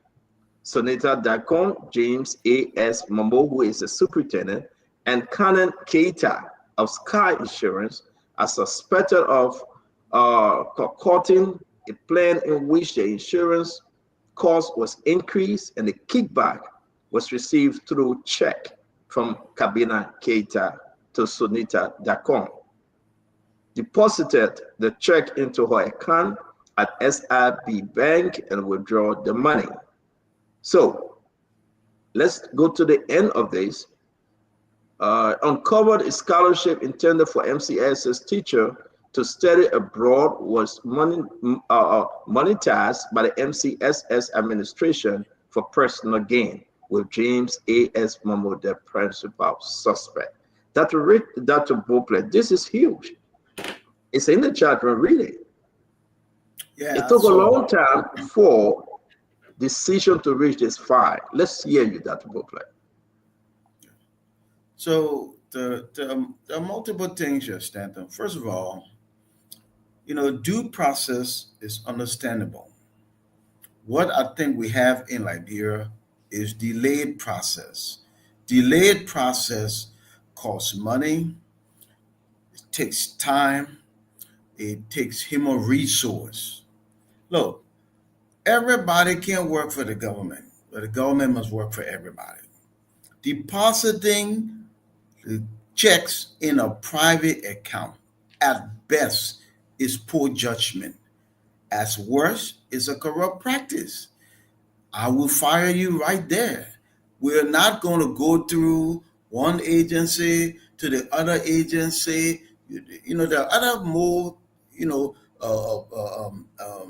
somewhat egregious, but at the same time, a little more fuzzy. Like you need to clarify, investigate a little more. Not this one. So we should stop acting like people are entitled to a government job. It's a privilege to be able to serve. Public service is sort of a high calling. Do well. Pay attention to what you're doing, the decisions you're making. You take the people money, put a check in private account. I'll fire you right away. We're not going to multiple agencies before we get recommendation for suspension. So this, to me, I'm glad we're at this place, but I wish that these people already been gone, and we move on to some other people, a lot of qualified Liberians who can come and turn this thing around. And we need to start thinking that way. Wow, thank you very much, Dr. Then welcome our brother, Honorable Gray. Honorable Gray, welcome to the show. We're on this topic about MCSS. Thank you very much. Let me say good evening to all again. Dr. Richardson. How are you, Mama? I'm good. How are you doing? Okay. Good evening to Dr. Boplet, Tama, Phoebe, and my own man, Stanton. Look, I will take it from the different dimension. The first thing first is that it is an identifiable fact that people who have been properly identified as a close person to the president, or having a close relationship to the presidency, like the MCSS boss that we all spoke about here lengthily about the dad, some distant family relationship or some close family relationship. The issue of LTE spoke lengthily. People who have had some close proximity to the presidency. The president has been very slow to act, extremely slow to act. With a damaging report unearthed by investigators and discussed months on this network and other stations and other publications. And cognizant of the fact that the president was in the know of this, the president refused to act because these people are in the bosom of the president, very close relationship or friends to the president. But guess what? In April of 2024, the president did not hesitate to dismiss, to suspend, in fact, the Board of Commissioners or LTA, pending an audit report. Do you remember the story? They were even stopped from entering their offices. PSU and ERU officers moving. Should I sit on the platform and believe that the president is actually fighting corruption in meanwhile? The cliche of this government and the presidency is all about suspension, suspension, suspension. Prosecution is a mirage, it's a joke. You move people from position, you compensate them for the position after denting their reputation and all of those things. I don't think I will commend the board or commend the president, the argument that the president had to wait for the board to investigate, the board to come up with a resolution. The president did not wait for those who were opposition, intending positions or other positions. He didn't wait. He acted immediately, submitting people to order report, even calling for prosecution. You know about that. You know about the story. The story of the LTA is a classic example of April in 2024. I think that's April 24 or 25th, between the 24th to the 26th when the president suspended those people. Okay, with all any other report, with all any resolution, he acted because he wanted to create job opportunities for his political proteges. We all know the story about that. The president wanted to kill the LBS. He said, I don't want a job at LBS. I want to be at the LTA. The man who has the biggest gas station in Liberia now with gas slip, a machine behind a horse takes more gas than the JFK. At the LTA, these are people who are on the front line, championing, castigating us, making some of the most derogatory statements about compensation we received in government for 12 years, even under the early-led administration. And you expect us to sit here that the president could not take action? Okay, I've called that political witch hunt. If the president is very serious, which I don't believe that he's serious in fighting corruption, I've been very clear about that. He's not serious because this man at the MCSS is his founder. We all know the story. There are other people who finance his campaign. He afraid to act. So nobody can sit on the show here tonight or anywhere in any closet and say the president had to wait for investigation and he had to wait for audit report. Then we're waiting to see what the president would do. Did the president wait to act on other people because they were from the opposition? He didn't wait to act on them. So I think the government is unserious. They fail on their fight. Thank you very much. Thank you very much, Representative Gray. Again, we'll do another round on this story. This is James Momo. That's James Momo, the MCSS superintendent. This is Sonita.com. And Keita is from the Sky Insurance. And the Sky Insurance will work along with Keita, but these are the two that work out the MCSS. Now, Emmanuel Robertson, the assistant superintendent, that they recommended that he should also be suspended, due to some technical transportation issue. He can make it in studio tonight. So we hope we can speak to him later on during the week. I just want to say to all of you, again, this is very huge. That's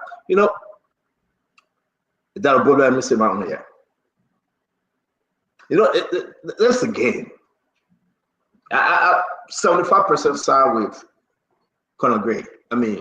Honorable Gray. You look at other reports in the country. Instantaneously, the president will suspend them and they kick them out. But now young people say, well, we should have waited for investigation. Tama saying he calls himself out at MCC was right to delay this thing, and they wait for investigation. I'm surprised, Tama. That because they are causing, you wanted him to have due process to delay this now. The only reason why they're coming forth is because other commissioners that sit there, board members, they push him to do so. Oh, now you put on Councilor Bushman Keita. Bushman Keita had nothing to do with this. The whole thing was delayed because of the MCC, the Maria City Corporation mayor, Safa, that was delaying this thing, you know, to tell you the truth. But thank God for the network and all the network and Mountain Cody and all the people in the country that stood up and couldn't just let this to slide. Look at the report for FIA. The amount of money these guys play with. In no time. The man bought a white SUV for the lady. In no time. They fire people out of place. They dismiss them. They keep them out. But everybody was telling President Barker, wait, don't tell you, wait, we'll investigate. You know, when it is their own, ladies and gentlemen, they tell Mr. President to wait. When it is their relative and friends, they say, Mr. President, no, we got to go through investigation. You know the one part, you got to go through the board. I mean, you talk about board resolution, let's go down the line. Other people have the privilege of going through board, Dr. Richardson. Other people have the privilege of staying put and go through board. Some people know. Immediately, they call and say, you are relieved, you are under suspension, and go to the LCC. But how be it? We have come this far by faith, leaning on the law. And here we are today to say to everybody, they are recommending suspension. Do you think, very quickly, in 30 seconds, do you think, Mr. President, now, before we wake up in the morning, we say, my man, go, enough is enough, you are suspended, like he did Swakoko from Nokal, like he did Emma Glasgow, like he did the LTA folks? Do you think they will move ahead now? Honorable Greg, can you take that call off camera, please? Do you think they will move ahead now to say, oh yeah, we agree with you? So that Richardson, that's my question going around the table. With the president now, will wake up in the morning and see this guy out, 7 suspension and going through the investigation, or again, will that thing kick in? I disagree that the president make the right decision. I disagree. I disagree that SAFA make the right decision. I disagree. They were all playing games. But now somebody push, the media push, some good men and women at MCSS push. And they had no other option but to do the right thing. What say you, Dr. Richardson? Now, Stanton, you're asking a wonderful question. And that's the question that we should keep pushing our leader, the president, to act, to do something, you know, to suspend or dismiss people that are doing wrong to our country. But given the way how the president has been operating in the past couple of months, in fact, since his installation, he's been operating on familyship, you know, and not necessarily working the best interests of Liberians. And so I really don't know what he's going to do. My prayer and hope is that he will look at those people and say, there's nothing about due process that's going to occur here. I think one of the panelists mentioned that, you know, I'm going to take action right now. This does not require due process. We have seen poor judgment. You know, you showed us on this show, and we saw in the chat room, there were repeated deposits to one person, okay? And that showed poor judgment in how to manage the money that, you know, was allotted for MCSS. How can you monetize money that was supposed to be given to people to study abroad, to improve their academic standing, to come back and help our children? How can you do that? How can you use the money that was supposed to buy benches, teach the children in the classroom? You know, we have a struggle with our education system. Why don't you have the heart and the conscience, you know, to do well and do better for those students? You didn't. So I don't know what the president's going to do, but I do know in my case, if I was in charge right now, Mr. James Momo would be gone. That's what I know. Thank you very much. Now, I want everybody, right? And I'm about to post it, Glennie. Everybody go on the MCSS website. Look at the board members. Tell me how many. I'm not trying to do the tribal thing here. There's something what happened. They were protecting James Momo. I just want you to see. Let's be fair, folks. I'm a Liberian. You are Liberian. We are. We're from different places, but we are all Liberian. But Tamba and the rest of the people were protecting James Momoa. I'm saying Tamba not like Tamba, yeah, I just called his name. They were protecting James Momoa. They used to go in board meeting and say, "My man, you know that our Lofa brother." They used to say, "I know." They used to say, "Great." Listen, I want you to see. I will put the board members up. The mayor for Morovia, the Katuma, you know, and with Blama, we can name all of them, and you be the judge. The same people are going to tell the president and say, "Oh no, that nonsense the media is saying." The people going to tell the president and say, "Oh no, the man brought 100 chairs in the country, don't touch it." Oh, don't listen to Stanton. You know Stanton don't love the government, and the more Stanton want you to fire everybody. Don't listen to Martin Carty. They've been saying it because they were united. And I like what Dr. Bobler said. And Dr. Bobler will repeat himself on this one. This guy from Pennsylvania, ask for his resume, ask for his credential. Tell me whether you ever believe that he can run MCSS. Glendy, let's hear you, sister. I mean, what can we say? I would hope that sometimes we hope that things will not be retroactive, that the government will act on some of these cases. I mean, in a real world, when someone is accused or there's something, you have to do an investigation. I mean, but with such a grave situation here, I think the recommendation we shouldn't even be talking about it by now. It's been maybe more than 12 hours. He should have been suspended with all of this. It shouldn't have even gotten to the fact where we need to wait for a recommendation. This is clear cut. And I like that he said that we can't just blame. In the end, President Boyka is responsible. He's the president of the country. He may not be directly involved in this ministerial position and other stuff, but he's the president. He has to act. He has advisors. They need to tell him. They need to impress upon him. He's surrounded by a multitude of lawyers. Kofi Woos, Bushi Ben Keita. There's two other people, I've forgotten their name. He has a lot of lawyers around him. Why are we continuing to have these things that are not investigated? What are we waiting for to have it investigated? I mean, this is unsettling. When you have, and I keep referring, there are children sitting on the floor. Children, some of the roofings are leaking, no blackboard. The chalk can't even write on the boards anymore. And then you're having somebody who is monopolizing money that should go towards MCSS, and they're using it and putting it in a private account for a government. And we're sitting here talking about something that should have long been taken care of. It's like, what's there to say that the government people don't know? Some of those people who are surrounding, like, for example, Kofi Woods, that's somebody that Liberians used to look up to listen to.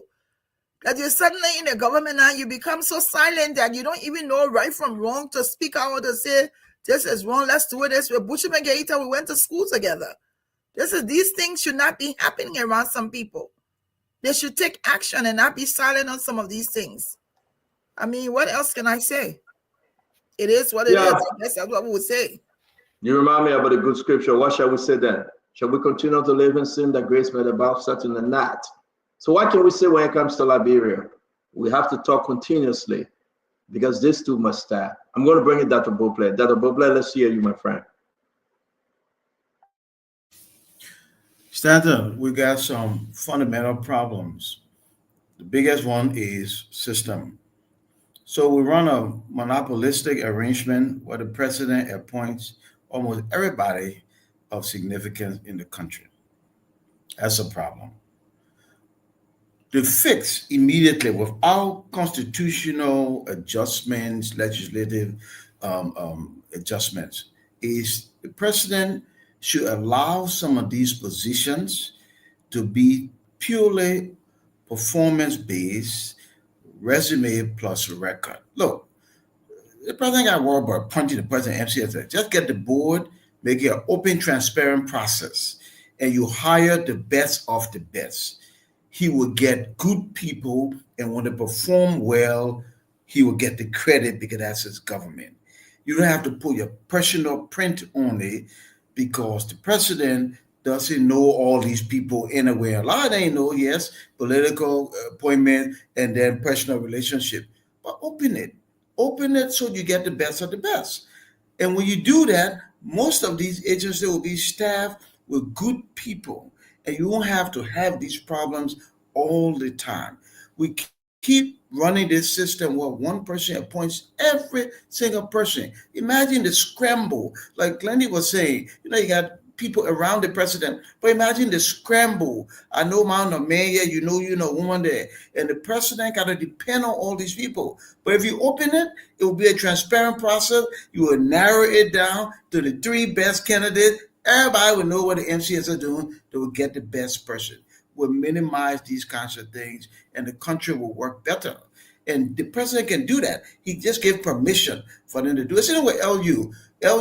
Open the process. The president got a point. Let the people select their person and let the person move forward. I remember they opened the process a little bit with LU, and then the president got kind of a little closed, and then it opened small move and it got closed. Be transparent. You will get the best of the best for the job. And all of us will be in a better place because, look, there's so many of us who work in places where we're performance driven, and we're used to doing the right thing. If you work in America for 30 years, you steal 1 cent. Why when you come home for 30 days, you start taking the people money? You see? So there's something wrong with that because you just put me in there. You didn't background check me. You didn't see what I was doing before I came. All those things adversely affect the future performance of people. I think we can make that shift. It's small. The president has the power. He has the right. He can say, okay, they want it. Let's do it through a selection process and let a committee do the selection, not the president's office. Thank you very much, Dr. Bopley. I'm going to bring in Phoebe Henry's time back, and Honorable Gray will close us on this. We got other stories to catch up because we have to leave from here today. That is the Superintendent James Momoa, that is Sunita Dakon. Those folks were recommended to go on a suspension again by FIA, and they went to the LACC. Now, will President Joseph Yemabwaka take immediate action to save MCSS? Phoebe Harris. Yeah, so I think following the president, there are some steps that he has taken to suspend people, like the NUCA issue, the issue with, I think, the LRRC, and a few other institutions. So I believe strongly that the president will act on this. And sometimes we shift the blame, we shift the blame on the president at the end of the day, but there are some systems that work. Like, for example, this place work with a board. So the first thing first, we don't expect the president to jump over the board to take decision. So it's good that the board have taken a decision. So now it's up to the president now to act on the board decision. And I strongly believe that the president will act. I want to strongly believe that. Thank you very much, Phoebe. Tamba? Yeah, thank you, Stanton. On a prior show, what I've always said is that, I'll say the price is that the president is there, and I agree that the Regency on one point, where she said the buck stops with the president. The buck stops with the president. There's no way we should justify to say, well, why is this taking so long? But as the presidency is an institution, and Stanton, feel free to put this up. This is page 2 of the board's report. In September of 2024, the board set up a committee to probe into some of the issues. Recommendations from that probe were sent to the Excellency President. You got to put it in the chat room. You shared with me earlier, just page 2 of that MCSS report. Page 2, paragraph 3. Subsequently, the MCSS received a communication from Dr. Bushiben Keita informing the board that His Excellency has directed him to look into the matter. However, the planned meeting was postponed and never held. And this is why I'm making this point. I do agree that the president is responsible and the buck stops with him, and he should find the right people, the people who support his agenda, the people who believes in him, the people who want to see Liberia succeed. Now one person succeed, Not one person fill their pockets. The people who want to move the agenda of Liberia forward, not just Unity Party, because he's president for all of Liberia. But if as president, you give responsibility to someone to look into a matter that comes up, and that matter is not follow up and follow through, for me, that's a concern. And I don't know Mr. Keita at all, but this is where the issue of leadership come in. You are an advisor to the president, and this is not to shift blame on Mr. Keita, but he's a confidant, he's an advisor, and the president puts him there because the president trusts him. This issue has come up, and the board has communicated with him, and the board has recommended suspension. You should have taken immediate action. You should have put this file on the president's desk, and I would recommend not only suspension, but suspension, full investigation, and prosecution. Restitution is good, but people should be held accountable when they are found guilty, when they are found stealing. If Mr. Momo is found stealing, that he has mismanaged, he has taken bribes based on the insurance scheme that he's negotiated, that he's taking kickbacks on the chairs he's negotiated, he should be held accountable. And I think this is not about changing constitution, Dr. Brooklyn. This is about actually holding people accountable. That's what we need in Liberia. We have laws about corruption. We have laws about punishment when you go wrong, when you steal. We have laws on the books for those things.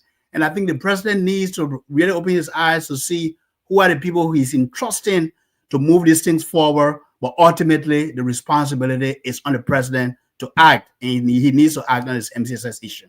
Thank you. Well, thank you very much. Let's hear you, Greg. Against that, is a historic fight that the president appointed a group of historic, desperate hustlers as advisors. It's not strange. Let me repeat, historic, desperate hustlers as advisors.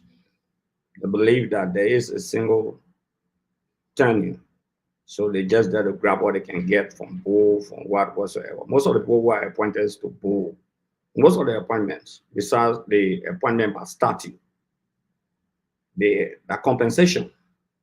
Some old friends, political cronies, they all are hustling. They depend on the authority of the institution, because some board members, they got to wait for board setting to get fees and all of those things. And when you get people who, at that point, they are being appointed and only waiting for board fees, and they don't have their own independence, some of the board members. They don't have their own independence. These are facts. Some of the people who are appointed to the board, I don't want to have a disparagement on age, but they should not be in the governance process of the country anymore. They should face off. These are the people who are making decisions. To siphon resources of students, not just in the country, but also out of the country who are being strangulated, is an academic crime. That's human rights abuse. So we're not going to mention our voice to say, no, but we're not talking about prosecution and restitution. They should not just be suspended. Suspension is the least thing to do. They should be immediately prosecuted. And if found guilty, they should restitute. They should face the punishment of full weight of the law. There's a serious academic crime picking on the president's deliberation that in 3 months after my presidency, within my presidency, we now have kids selling on the street. What happened to those kids from G.W. Gibson, from Top Meha, from Morovia College, from Boucher, Lawmaker Quarters, D12, Boswin? These are MCSS schools in Liberia. We're just talking about Morovia Consolidated School System. There's a serious crime against humanity that we're discussing tonight. A serious academic crime that cannot be pampered by the president. If the president is serious on the basis of his commitment to the Liberian people, these people will be prosecuted. He will turn them over to the Ministry of Justice for prosecution immediately. Okay? But I don't believe that the president has the spine, like someone said before. I support that concept.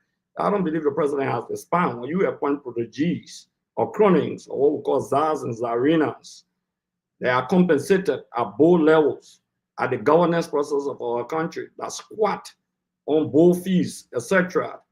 And some of them are only there to clap for the presidency, and around the presidency, who are the advisors? Who are the people? Not people like you, Stanton, and other people that fought for the Unity Party to have a government of 17,000 vote difference. These are the 17,000 vote different people that can be under the post insulting people.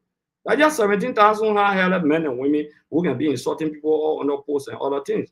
But they don't have the country at heart. Seriously, if you have the country at heart, you'll be maybe like Stanton Watterson.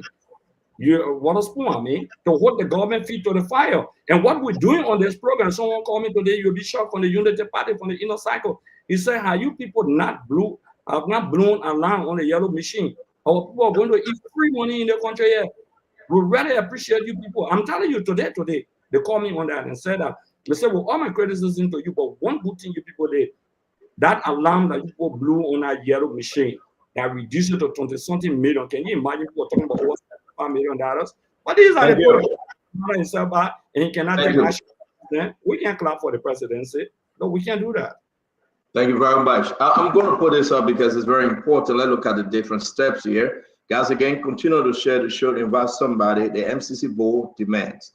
In an emergency meeting on April 22nd, 2025, the MCC board unanimously recommended the suspension of Superintendent Mr. James Momo and the Assistant Superintendent started unauthorized contract exceeding $1.6 million to alleged financial misconduct. The court issued is the alleged entry of contract without the required board approval, leading to vendor dispute and raising concern about transparency within the institution. 3, demand for audit. To address the crisis and rebuild trust, the MCSS board has proposed interim leadership and requested a comprehensive audit by the General Auditing Commission. 4, presidential intervention. President Joseph Boakai of the Republic of Liberia is expected to address the crisis and show accountability given the potential damage to the institution's reputation. There you have it with President Boakai then. Why was the delay as we close on this James Momo? We've been running with this story ever since. Listen, he came in to enrich himself along with his friend. Well, they did what they wanted to do. They took a lot of money, and James Momo can come back to Pennsylvania and relax and go back to do what he usually do. It's not about friendship. Lofa County on the board, on the MCSS board. Galapa Kotima is from Lofa County. He's on the board. Mary Yima from Lofa County, that's 2. Jaso Jala from Lofa County, that's 3. John Siafa, you know who he is, the mayor, that's 4. What are you laughing for, Fubi? James Momo, the Secretary General, that's 5. The owner non-Lofien, that Musa Fofi Fodfana, he's the owner non-Lofien. So whenever these things happening, right, they say, "Oh, that our brother, let him go." That's our brother. And that's what they've been saying. So it wasn't because of any other thing. They've been telling the president, listen, can't take in that nothing. Just because of you and me and some people that this guy have fired and dragged in the mud, that's why this thing, actually, it is why it is today. People got to be honest. You know who destroying Joseph Boakai? That the Lofian solidarity destroying him. Most of the people that are destroying the president legacy and that will destroy him, those people that he appointed, majority of them from Lofa, they are the one destroying him. Because of the relationship with the president, they say, "You can't touch me." People are afraid to touch them because of the relationship with the president. The relationship to the president what? The relationship to the president's children. And those are the group that will destroy the presidency and destroy the legacy of Joseph Boakai. So let's face it, folks.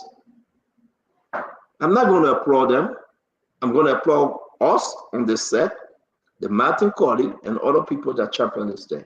But I will never applaud those guys that sit on the board and say it's time to act. They are the day short and a second late. So I move to address other issues. Is there anything else anyone want to say before we move on? So I just wanted to add, to that. If you can see that the president of the University of Liberia can do an investigation and act, what more about the president of Liberia? What's holding him from acting? And these kind of allegations it shouldn't just stop to, oh, we investigate, we send. We suspend.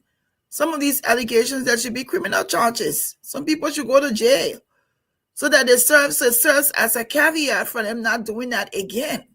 So I think this is just egregious. I think that the right English, for such a thing to be happening when children can go to school and they don't have the proper supplies that they need for school. This is just so wrong.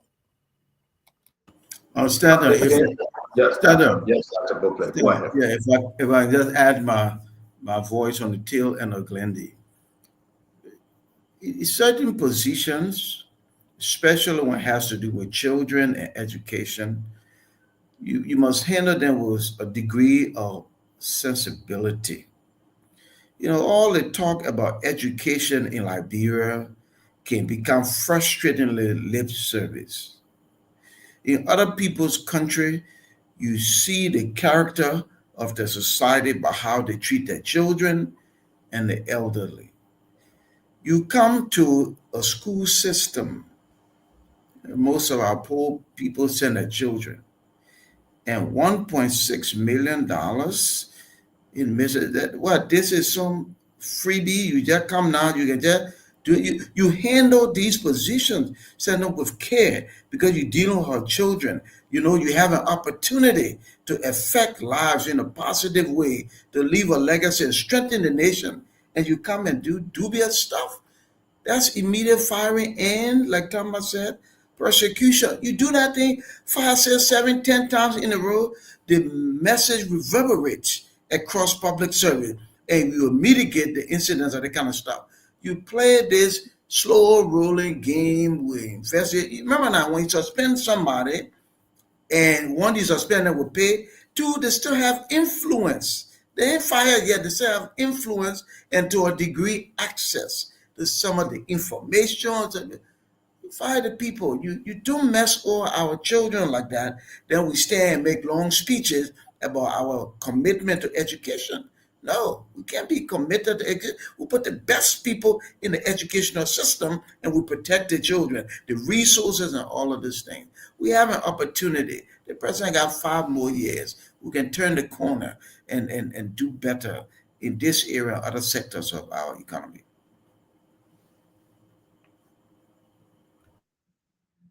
Dr. Bobla, I'm sorry, the president, there's no 5 more years left. I think we got to go back and do the math again, Dr. Bobla. You said 5 more years? Can I come in? Hear you. Dr. Bobla, we hear you. Of course. I said, well, you round it up like 5, but like 4 and 9. For me, I would round it up. I would just decrease it because what happened is that election year is not counted. So I will remove 2019 and say the president got 2.5 years left. He got to perform, and that's the way it is. If anything you do in election year is just because of the election, and that's what we told President George Monowia. He didn't listen. But I want to say thanks to all of you. We really need to move on to the next conversation here. Okay, we will try to get to the phone line as soon as possible. Let's talk about the University of Liberia, because we just branched over it. This is the University of Liberia. Mapayan, thank God they didn't put double ma. I call her Mama Payan, but I'm Mapayan. And Doug Cooper, this is troubling. Let's read the report that came out. You have read it before. And yes, the official report that was put out there was signed by Mapayan. As you can see, the beginning years before immediate release, April 29, 2025, President releases statement on academic fraud report and Doug Cooper incident issuing dismissal. There you have it. You have read it. Let's hear you. Dr. Bople, you go first. Sorry, not Dr. Bople, Dr. Richardson, you go first. Can I get that release? So, all right, let me send it to you. This is the hallmark of leadership. She went to the university and had an investigation on fraud, academic fraud. And after they investigated, it was confirmed that Dora Cooper engaged in academic fraud. And so she's letting the whole world know that this is what happened. And I'm not going to tolerate this at the university. So this is what leaders do. They get in there, they find out what is happening, they investigate, okay? They don't waste time, they don't delay justice. And then she is telling us the recommendation of this investigation. And she told us that she's not going to turn a special committee on fraud. The university used to have a special committee. Once in a while, they put this committee together to investigate fraud. She said, I'm going to make that a standing committee. Because this issue is so rampant at the university, she's telling us that this is going to be a standing committee so that we are now going to take this matter seriously. It is on our agenda.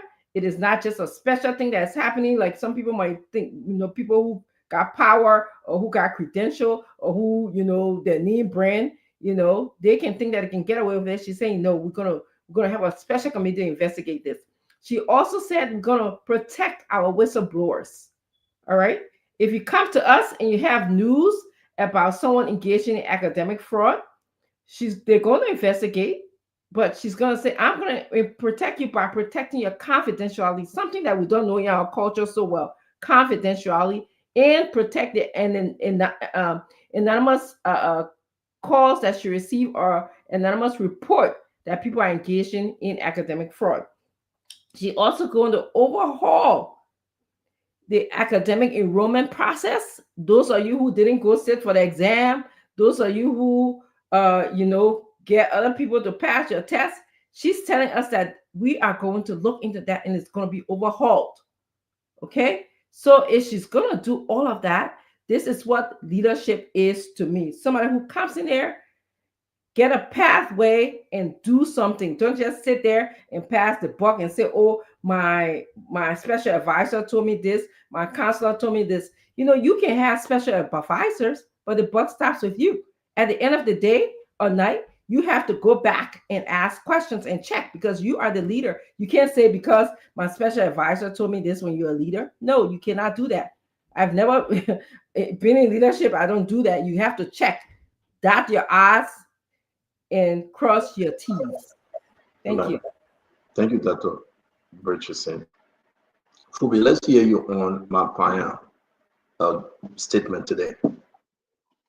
I support her statement. Now, one of the reasons why I didn't attend the University of Liberia, because when I was graduating from 12th grade, somebody told me that before you enter the university, you gotta go take entrance and you gotta get something. You gotta get something so your name can come up. So when they told me that, I said no, it will not happen. That's how I went to the Don Bosco Polytechnic, because I said I don't think in any sound situation you should be paying money for your name to come up. Take the entrance. If you pass, you pass. You fail, you fail, and you go, you retake it. But there should be no money payment for your name to come up, and that was something that was very regular at the University of Liberia, and probably I think it still is. So, and to start, and there are a lot of other people that have the same issue. I think the last time Councillor Sony also raised an issue where she failed somebody from the law school and the person was on the list for graduation. And so we have a lot of these kind of cases at the University of Liberia. So all these kind of incidents should review all of them and revoke their credentials, and also whatever punitive measure that needed to be taken against, especially those that at the university that ensure that those things happen, be dealt with. And with that kind of committee being set up to investigate fraud, academic fraud, that's something that we should welcome. And that's one of the things I tell people, you see our system, a lot of people graduate from school without the right knowledge. Their grades are either skilled or they buy or they pay for them. So at the end of the day, they will come to the public and want to argue from day to night that the authority. Probably you only graduate with 20% knowledge, but because you pay money, so you graduate with honor. But your actual period through the university or whatever school you graduated from, you got 20, 20, 20, 30, 20, 30, you couldn't even meet the benchmark or even 70 to pass, but you pay to get out. So you are not fit to represent the society. So I think we should all support the doctor, the president of the university in her drive. And let's set up. I saw a statement against soup also. I think that's only welcome. You can't go on campus with weapons. Those things should not be encouraged. Students should be students, learn, and the atmosphere should be conducive. There's nothing wrong with student politics. I support student politics. They can carry their politics on, but it shouldn't be with weapons. You can argue, you can do the debate, but when we start engaging in fight, I think that's something is out of order. I always encourage my guys, don't fight and don't do that. Argue, speak to the issue, and we all move on. But I support our stance, and I think we should all encourage it. Thank you very much, Dr. Bobler. Stanton, I am a product of the University of Liberia, and I have to tell you, I am very proud of Dr. Mapayan. I also want to say there are a lot of good people out here who could help her run their university well. We should stop recycling the same old people. Bring people who are visionary, bring people who are forward thinking, forward leaning, bring people who have zero tolerance for corruption. You can never get enough money when you start stealing. It's never enough. You will keep going down that bad, dark road. We can't afford that. And so there are good people out here, and I would encourage her to start looking to recruit people and replace some of the losers who don't want to do right by our students at the university. I'm so proud of her. She did the absolute right thing, and everybody need to, if you're in a leadership position, emulate that. Don't waste time. Let them run to the Ministry of Labor all they want. Fire them if they done the wrong thing. Period. Dr. Bobler, why are you not at the university teaching, and you at Carlton?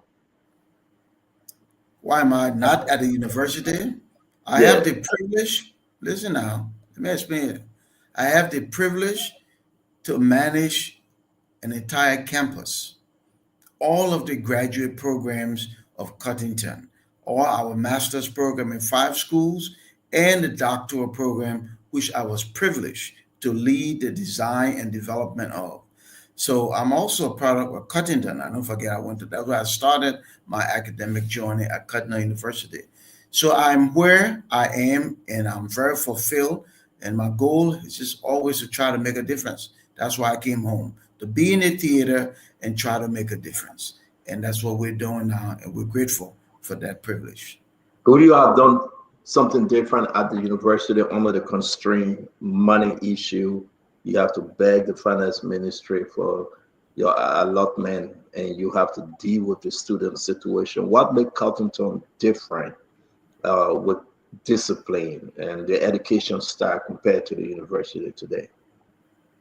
So the answer to the first question is, yeah, of course, if I were at the university in whatever capacity, my goal as a professional is to always leave things better than I met them. But I will say this about Cuttington, and I kudos to Cuttington University. Cuttington is a private university. By the way, the oldest private university in sub-Saharan Africa. It's also Episcopal owned, but the position I hold, they hired for it. The bishop didn't appoint anybody like we do in the Methodist Church. I give them credit. They had an open process. They interviewed 8 persons, and the selection team picked 1 person. I was fortunate to be that person. So they have a good system in place to look for the best people. And in academia, I would say this, especially higher ed, select the best people. That academia, higher ed is not the place for politics. It's the place for performers. Hire the best people. Dr. Richardson and others who are in higher ed will affirm that. Hire the best people. I was on the selection team for the president of Shepherd University. I was impressed with the process, Stanton. We did an open process. We had 5 different communities, and people came. We narrowed down to 3, and each community interviewed those persons. They gave us their note, and we picked the best person. The governor of the state of West Virginia did not select the president, a shepherd. The people did, to the performance of those candidates. It's always a winning formula, and we need to adopt that more in Liberia. Dr. Bobler, thank you very much. Again, we want to say Dr. Bobler, as panelists on the show, we're just waiting for the best time to go visit the Cotton University campus and bring you real-time Cotton University activities. I want to say thank you. We'll be happy to have you, Chief. We'll be happy. Yeah. We're working that out. Thank you very much. Mr. Gray, Honorable Gray.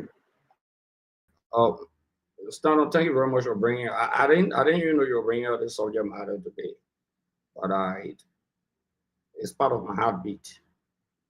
Not just graduating from the University of Liberia, but as somebody who believes in academic excellence and been in academia all the days of my life. I'm one of those who frown on academic fraud. Let me commend the president of the University of Liberia and her Court of Workers who took on this tax. She reminds me of Dr. Patrick when we entered the University of Liberia, when he was president of the University of Liberia. One of his biggest priorities had to do with academic excellence, where the university were prioritizing students who did extremely well. We're trying to help to put them on scholarship and other things. So to do this, it means that she's not only strengthening the academic environment of the University of Liberia, but she will help to strengthen future governance process of the country. That people will know what it means to go through the walls of university and graduate, especially those who graduate with merit or those who earnestly earn their degrees. A guy like Doc Cooper, who is parading the corridor of power, should not even be in government. It's not a good example for those students that the president said he would take the case off the street. He's not a good example for them. It's a zero example. He should not even be Inspector General of Commerce. I don't know why he's being kept there. And then we'll criticize the government. They say we want to criticize the government. No, we'll criticize the government because the government is going on goals. Doc Cooper should escape. Certain jobs, they're not priorities, for example, for maybe because you have a master's degree or you have a PhD. Maybe experience sufficient enough for certain jobs. The crime is when you lied about your academic credential, which is very dangerous. And I love the fact when she said that she was established a board, to investigate academic crimes. The issue of protecting whistleblower. I am a whistleblower. I wrote the former president of the University of Liberia when Amin Moda, the former commerce minister, lied about his degree that he graduated with our class from the University of Liberia. It's a black lie. Okay, it's a crime. I mean, it's something I'm saying publicly. You can say those kind of things and people cheer for you around here. I remember Martin Corley flagged the issue because it's not just about students who graduated, but the issue of professors or people who are teaching at the university. I remember Martin Corley flagged on the issue of Dr. Lester Tenney, questioning his academic credential and other people. These are people who are teaching at the University of Liberia. I'm not saying that he doesn't have, I don't have the evidence, but these are things that need to be investigated. And we will serve as some of the public whistleblower. I don't even need to be a whistleblower because I have facts on hand that there are some people who parading in this current government who lied that graduated from the University of Liberia. I have transcripts that were presented to the Liberian Senate, especially on a guy like Amin Moda. He lied to the Liberian Senate that he graduated from the University of Liberia December 19, 2001. I'm saying this publicly because I've said this before. I'm not running away. I take responsibility, not in that way. I take responsibility for my utterance and any altercation my utterance may cause. Because these people are not bad examples for our country. The president should not pamper a guy like Doc Cooper. It's dangerous. The image of the University of Liberia is a premier university that should be protected. Nobody told you, say, to become deputy commerce minister, and you got to graduate for a second or third degree. Maybe your experience is sufficient enough Nobody's saying Doc Cooper should have a degree before you get appointed. I don't know it was a priority by the president. Okay, but he lied about that. There are all lawmakers who also lie about the academic credential. Samuel Koga, for example, okay, he didn't graduate from high school. He lied about academic credential. He can show a classmate, Darius DeLong. Okay, he may not have attended the University of Liberia, but these are serious things we're talking about tonight. Very serious thing. You don't have to lie about your education. The current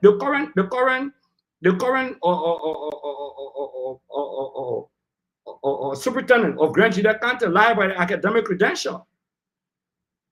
Grant, yes. We know officials of government. We know that they are our friends, and we are not calling names. So it's good that you brought this thing out today. And I'm sorry, Stanton, you are embarrassed, but I take responsibility for my utterances tonight. Embarrassed for what?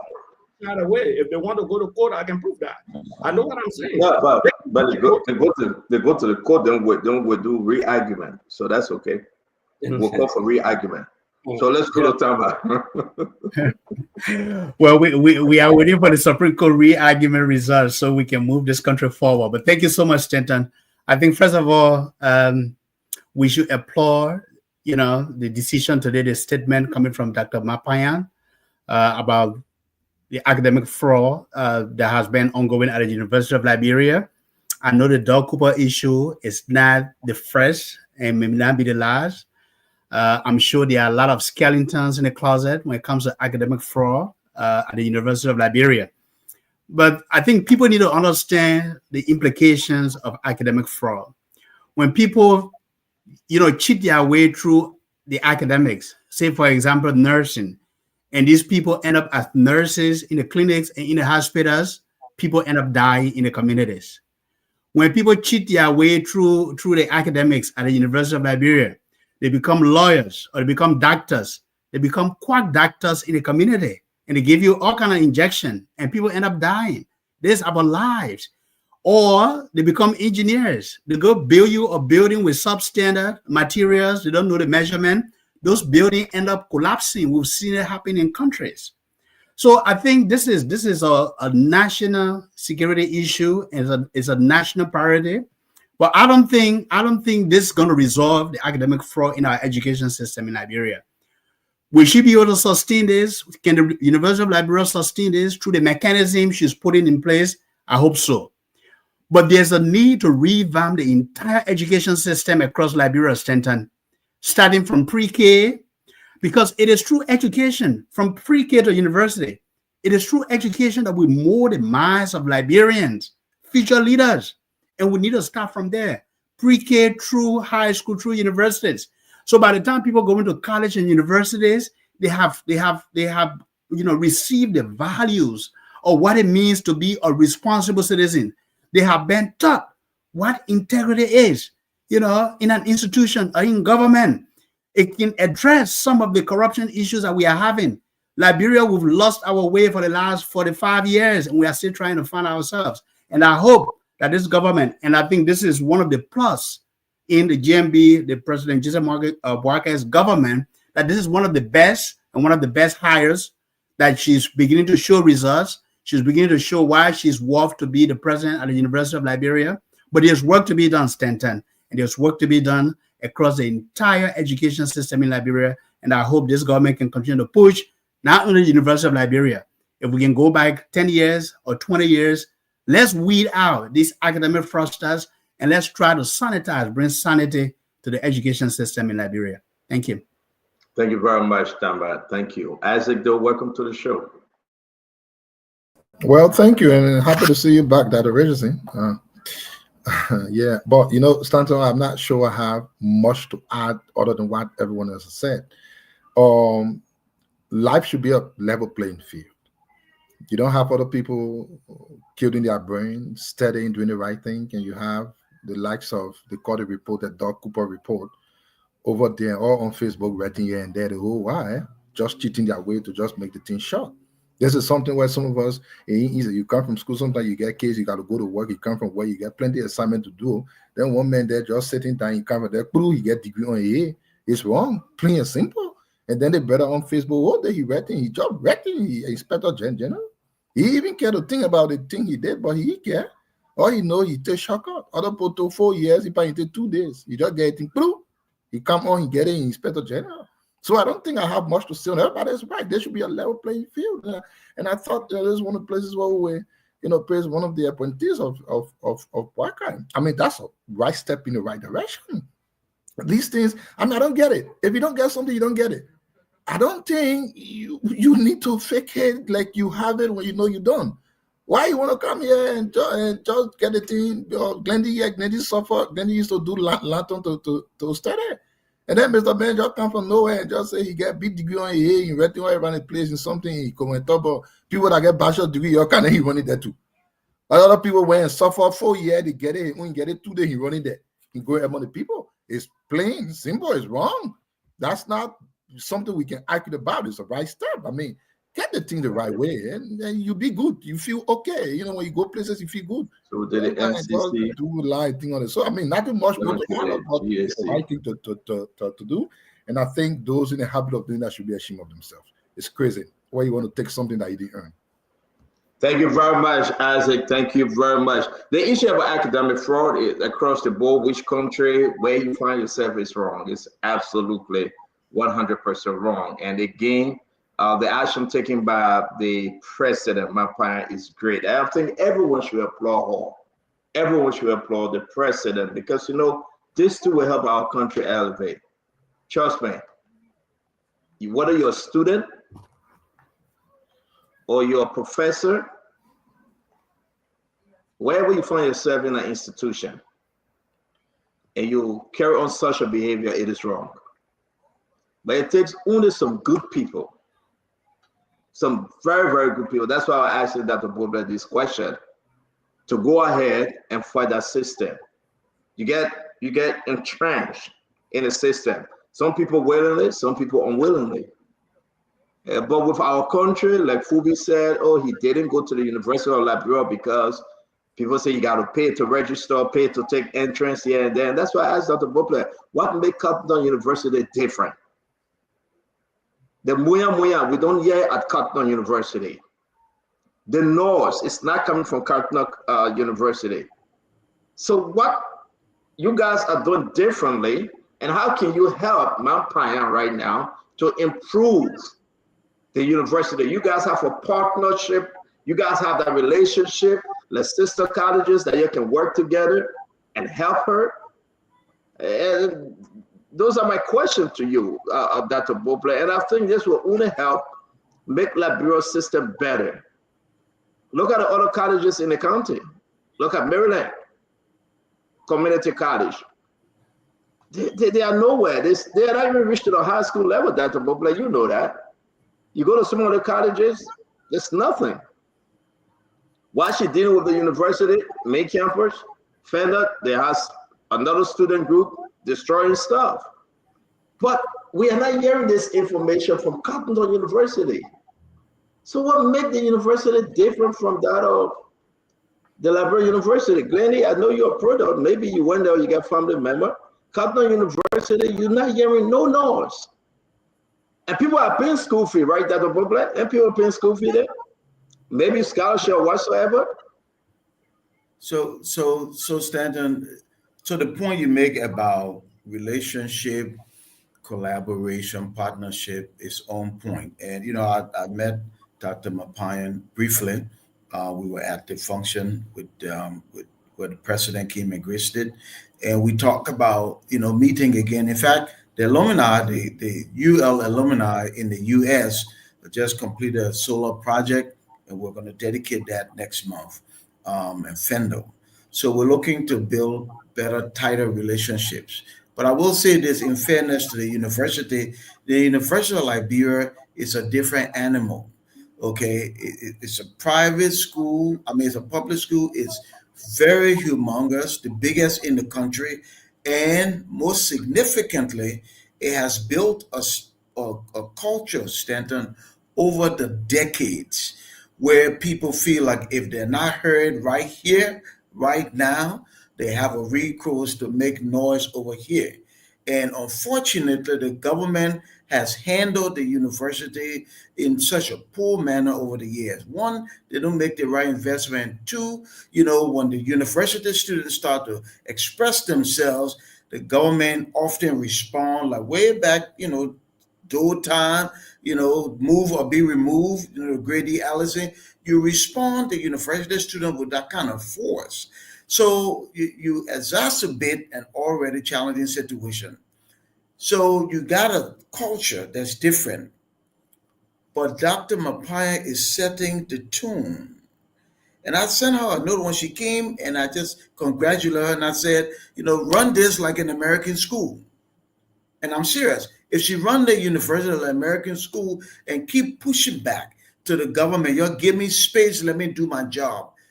Over time, with the help of a whole lot of stakeholders, you can change that culture. And the university can be that premier school that it needs to be. But partnership is important. At Cottington, we're a private school, we're much smaller, but we try to keep the focus on the main thing. Let the main thing be the main thing. Every now and then we hear a little bit of noise, and I remind them that's not what we do here. We don't do that thing here. We want to try to learn book here. So behave yourself here at private school. You're not entitled to be here forever. You won't behave with say somewhere else. So you try to keep people focused. And I think also the money matters. At Cotton, you pay money to be there.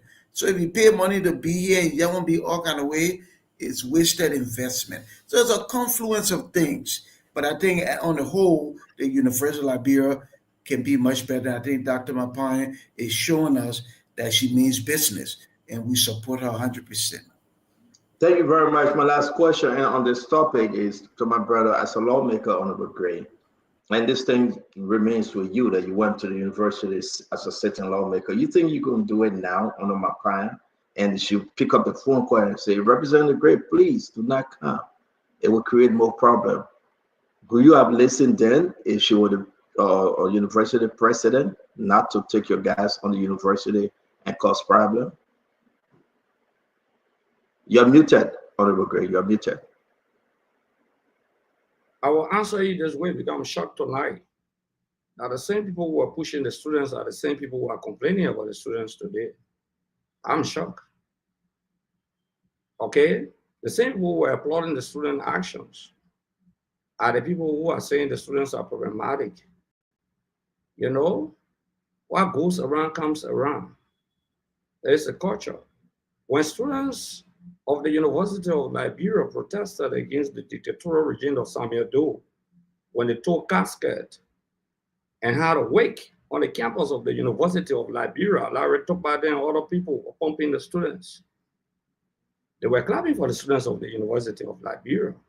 Yes, casket toting started from the University of Liberia. I see people accusing CDC. Well, everyone knows the story here. When those said move or be removed, when they had an unaware parade in the mud during the rainy season, challenging the SATU. We know the history. Let's be real with ourselves. Dr. Bob says something very important. There's a culture at the University of Liberia. He says something. Culture is a way of life.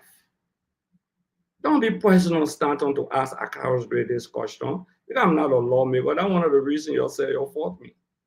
You should be asking the question, why Foley family and other people are allocating now? Because these are some of the people you support that want to show to become lawmaker in District 8. They should be member of the Board of Trustees of the University of Liberia. It's in Tata. I thought you would invite these characters to bring them here. I'm just, listen, you got so many people here. Let me conclude, my brother. You my brother. You don't want you my friend. I don't care what happened. They want we can talk or we can talk on. Yeah, they want. So I just want to push you back, Stanton. I want us to be fair. Okay? Because there's the second time asking me the question. I said, I have no regret. Because the fact of the matter is that whether you like it or not, sometimes these students are pushed by politicians. Some of them are championing the cause of their godfathers who graduated from the very university. Would you have listened to the president Mapaya not to take your guys on campus? As a lawmaker and as a member of the Board of Trustees and a city representative, no. And she called you and said, please don't come because it's not a safe. When you say if she called me, I don't think she was going to call me. I think the first measure she was going to take, let me say this to you, I want to repeat. And every time you ask me the question, I will say it. The first measure that the university authority, Dr. Bopler was there, He will not encourage them from preventing certain group of people from coming on the university campus. Officials of government were being flogged. Oh, you didn't see that?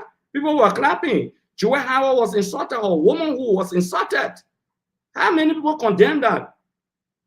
I don't think that the Bobler was. Would you have listened to her not to go on the campus? No, I'm just saying to you, I want to be very clear. If I were there, if I was still a lawmaker, I would still go there. If they're inviting other politicians and they're inviting people for voter registration and other things, and one group won't stop me for us to go and encourage our people to register, I would still have gone there. I don't think the university will stop me from going there. I don't think so. I want to say this to you. I want to be clear in my conclusion. Those people who supported the students are the ones who crying today. SUP has a history, not just at the University of Liberia, but they have a history across Africa. They are one of the oldest best student organizations that have been championing the cause of African redemption. So there's a culture. While it's true I'm not a member of SUP, but they have stood against dictators. You can't just go to the university campus tomorrow morning and say there was what. You need to have a conversation with the students. Thank you very much. The Honorable Karis must agree. Again, to close on this, yes, we got to move on. I didn't say anything. Because you're on and off on the show. So you know, I get better people are taking care of you.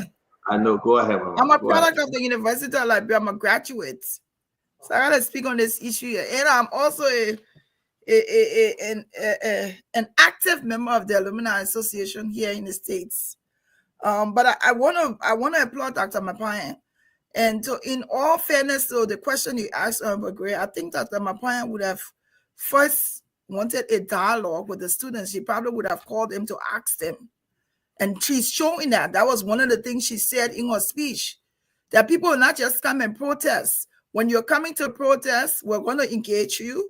We're going to ask you what are the solutions for some of the problems you're having, and then we're going to work through it.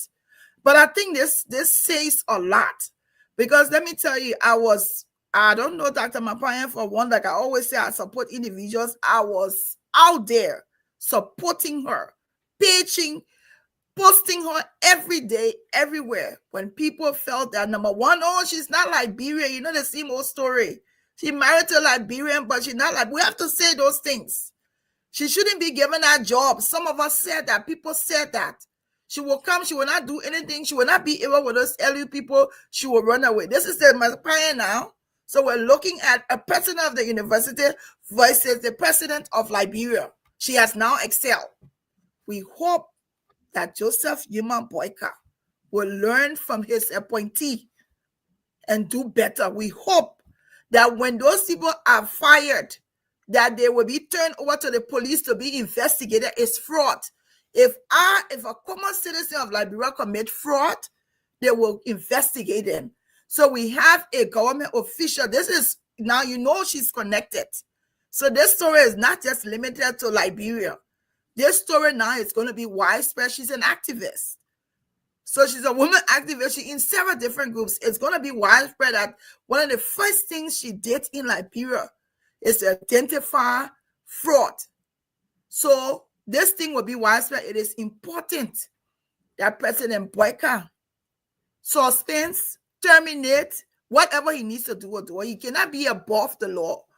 If he's a government official and he has committed fraud, he needs to be punished.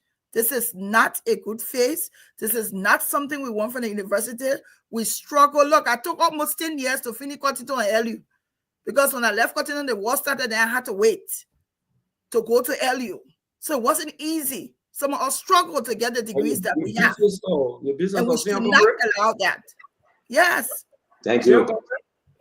Thank you. That's something here. Thank you very much. We're going to close up on the Liberia National Bar Association. For my closing on this, trust me, education fraud is wrong. It's dangerous. Don't try it. And I hope everybody can take heed and work alongside to encourage the University of Liberia President Mapayan to do more. I think what she brings to the university is very, very important. And maybe through her, that university can be a better place.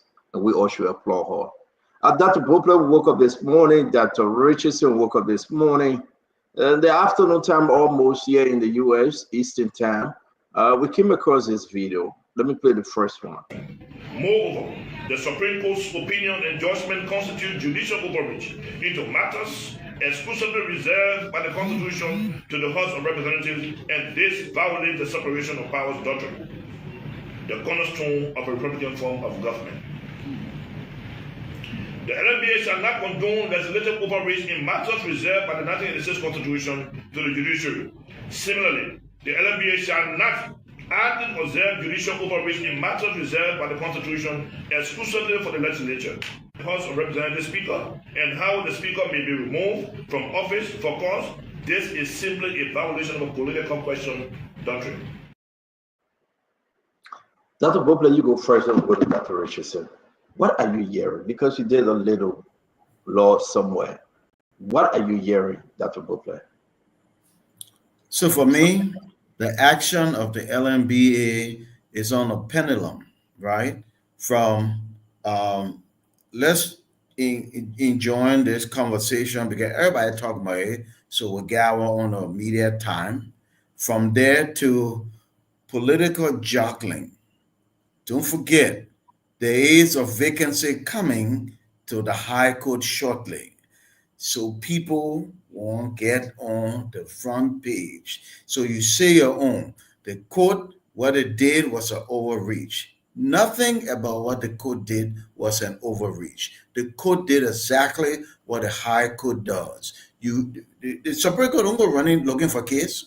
When you bring a case to them, they handle it. What I find extremely interesting, Stanton, is that this same court, when the king were ultra virus and they were not clear, people on one side claim victory.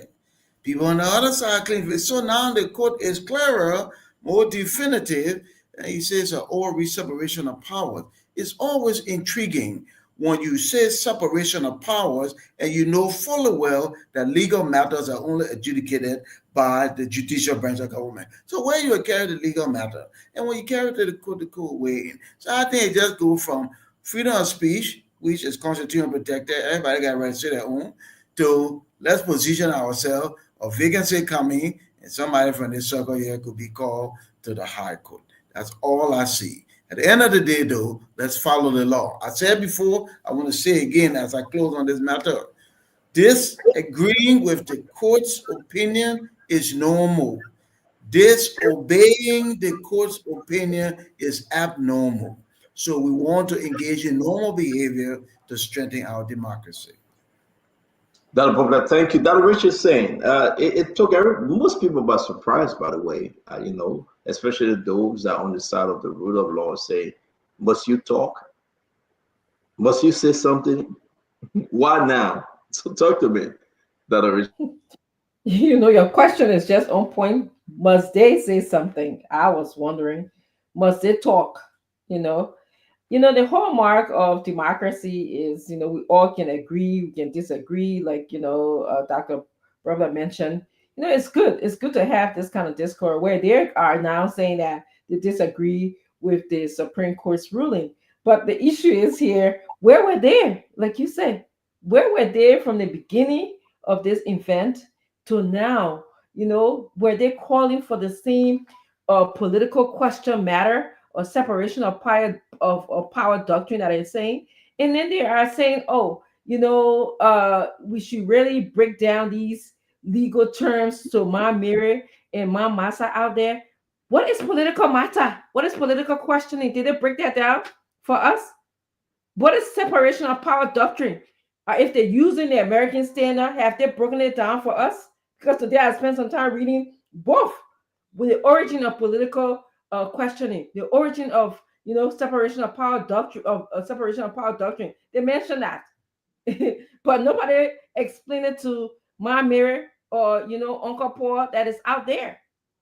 They just been talking and talking and talking. So the strength is they can come out and say, well, the Supreme Court finished ruling. According to the Constitution, the Supreme Court is the arbiter of the law. They make the final decision. So yes, it's healthy in a democracy for us to disagree. Okay, but our opportunity now is to look at these people. These lawyers, should be scrutinized by their peers. This guy, and I think I saw in our chat room, even the president of the the Bar Association, and he ran in Lofakante district. I believe it was District 1. He ran. Yeah. Okay. So we should start scrutinizing these people as a lawyer. I mean, if you're a professional. Let me ask you, Dr. Richardson. So I know, as they do, and great, you just took it from them. That was the hitting bullet you just put out. But let me put it up. So what, Dr. Richardson? So what? He ran in District 1. And, he did it, Wayne. We have the information. It's all, CDC will run with this. His name, Obono Vama, he came with 1,386, 13.3%, 2017. Yes, indeed, he was on the UP ticket. He's with President Joseph Yuma Parker now. So one may say, so what?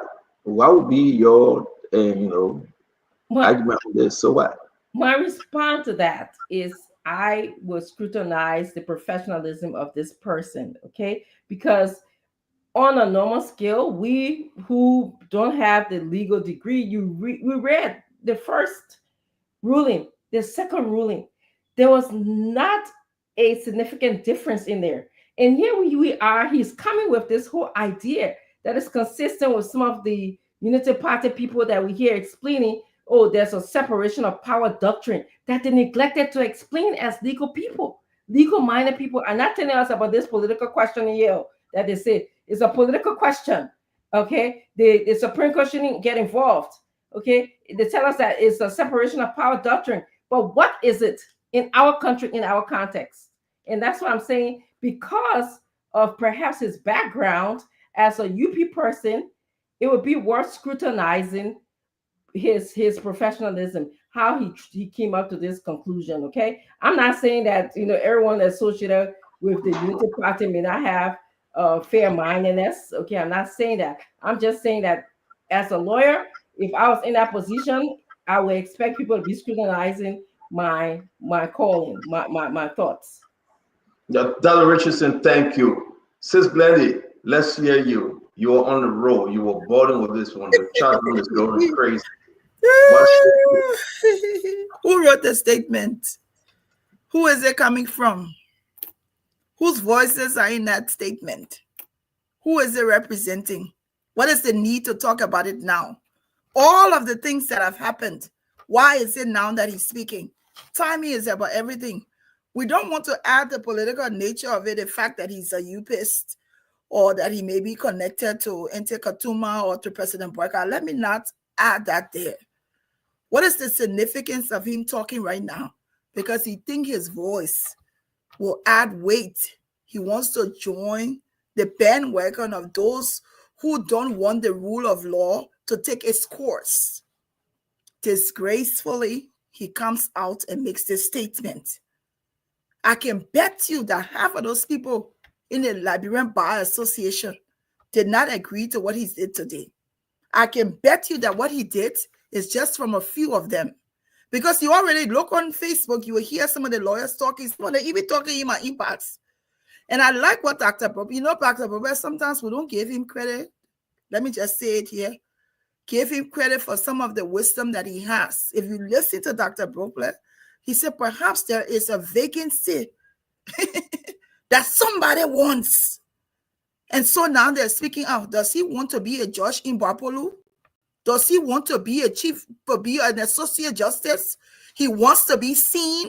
So he's putting himself on notice. Don't forget me, I hear, brother, please. Too late. The Supreme Court has ruled. There is absolutely nothing that the Bar Association will say that will influence the decision of the Supreme Court. Whether you're related to Glendale, Stanton, Fubi, that's zero. Complete flat. No disrespect. Complete flat. The timing is everything. He's speaking now. He wants to be noticed. He wants to be seen. But he should have spoken months ago. And these organizations that have people from different groups, the leaders should try as much as possible not to be involved in partisan politics. And that's what he's playing here. He can't fool us. We didn't get law degree, but we get sense. That's zero he on. It will not change the court ruling. Flat. That's all I won't say. I am hearing, and maybe I stand to be corrected. I am hearing that the bar want him removed by Friday. I am hearing that the bar want him removed by They should Friday. remove him. If he Again, did I that am not. unanimously, It's that I cannot confirm this. I'm still reaching out in the chat room of the lawyers' bar. They got their own chat room. That's the conversation in the chat room. Don't ask me how I got in the chat room, please. I'm not in the chat room, but I'm saying to you, I am hearing Fubi Herons that they won't remove him the latest by Friday. Let's hear you, Fubi. Okay, so I will start with something like Chairman Gu said last night. He said, as lawyers, they are under obligation to defend the Supreme Court, whether the Supreme Court is in error or not. So that suggests that the Supreme Court can be in error. So that's the first thing. So most of the time, the lawyers will refrain from criticizing the Supreme Court, even though they know that the Supreme Court is in error. So I stand with the bar, I stand with Bama and his team, regardless. Everybody got their political side. We all on the show here, we got our political side, we support it. So we can, so all our opinions are also biased to the political side. I don't have political side anymore. Okay, yeah, you, no problem.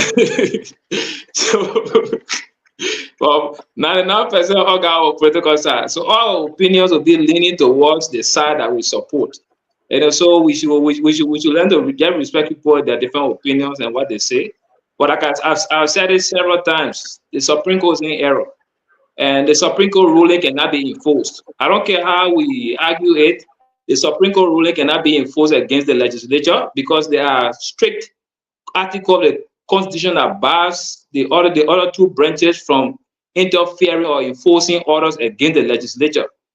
Article 42 grants immunity for their votes and their opinions. So they cannot be prosecuted for the things that they do in chambers. They cannot be prosecuted because they voted. They cannot be prosecuted for those that are privileged, acts.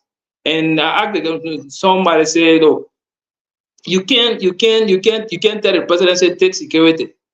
For Kofa to legitimize himself, he needs quorum first for plenary to make that decision. So until he gets that, there is nothing the president can do in his direction. So, and that's how the Supreme Court also said, without speaker being there, you cannot have discussion. The House of Representatives is not the speaker's private law friend. That without him, there cannot be discussion. If you are the Supreme Court, without the Chief Justice, you will have quorum. Once you have 3 of the justices available, they can make decisions. So how you will have that at the Supreme Court, but when you come to the House of Representatives, you say without the speaker, no decision can be made. So that was error. And also we got to understand some of these basic things. We can argue all we want because our political views and our political stance is fair. And I say that once you got a political side and you decide to play politics, I don't have issue with that because I understand that politics, that's how you do it. You have to maneuver and take advantage of your opponent and skill your way through. If you succeed, fair enough, bingo. But other than that, the Supreme Court was in error, and I think we should all put people that are on the spot. Those guys are not superhuman beings. They didn't fall from heaven. They were not put there because of their merit. They were political favors that got them appointed. Appointed as associate justices and got confirmed. So they are subject to error, and we should acknowledge that they are human beings. They will make error, and sometimes we just got to respect them because they're at that level. But it doesn't mean that they are error-free and their judgment cannot be erroneous. That are different. Now I'll say everything. Thank you. Thank you very much. All the law that will be preaching from the beginning, the majority of black listen to him, would they still asking for re-argument. So if they would have agreed with Fubi, then they should not have gone there when they know that the Supreme Court really won't do anything. So Fubi will continue with the narrative until that kingdom come. The Supreme Court ruling will hold. Whether you for UP or you're not for UP or whether you for 2 party or whether for ANC or it will hold. That ruling, if you have said it, if they have believed you and believe your argument, they would not have gone back to the very Supreme Court to ask them for re-argument. I just wanted to add that. Thank you. Re-argument is to scrape that record off the record of the Supreme Court. That's all. Thank you, guys. We have to move on. Today is Tuesday. I got to go seek the face of my God and my Lord. So, Dr. Richardson, can you please take over the show? Tuesday is the day that the Boga have become religious. Yeah. Yeah. Tuesday is the day I seek the face of my Lord. So you see, my attitude changes on Tuesday. I don't accuse people. I just ask questions. Observe me when I'm on the show on Tuesday. If you come in on the show on Tuesday, you'll be my best guest. But any other day, then we say, may the Lord have mercy. Okay? But I can't do it.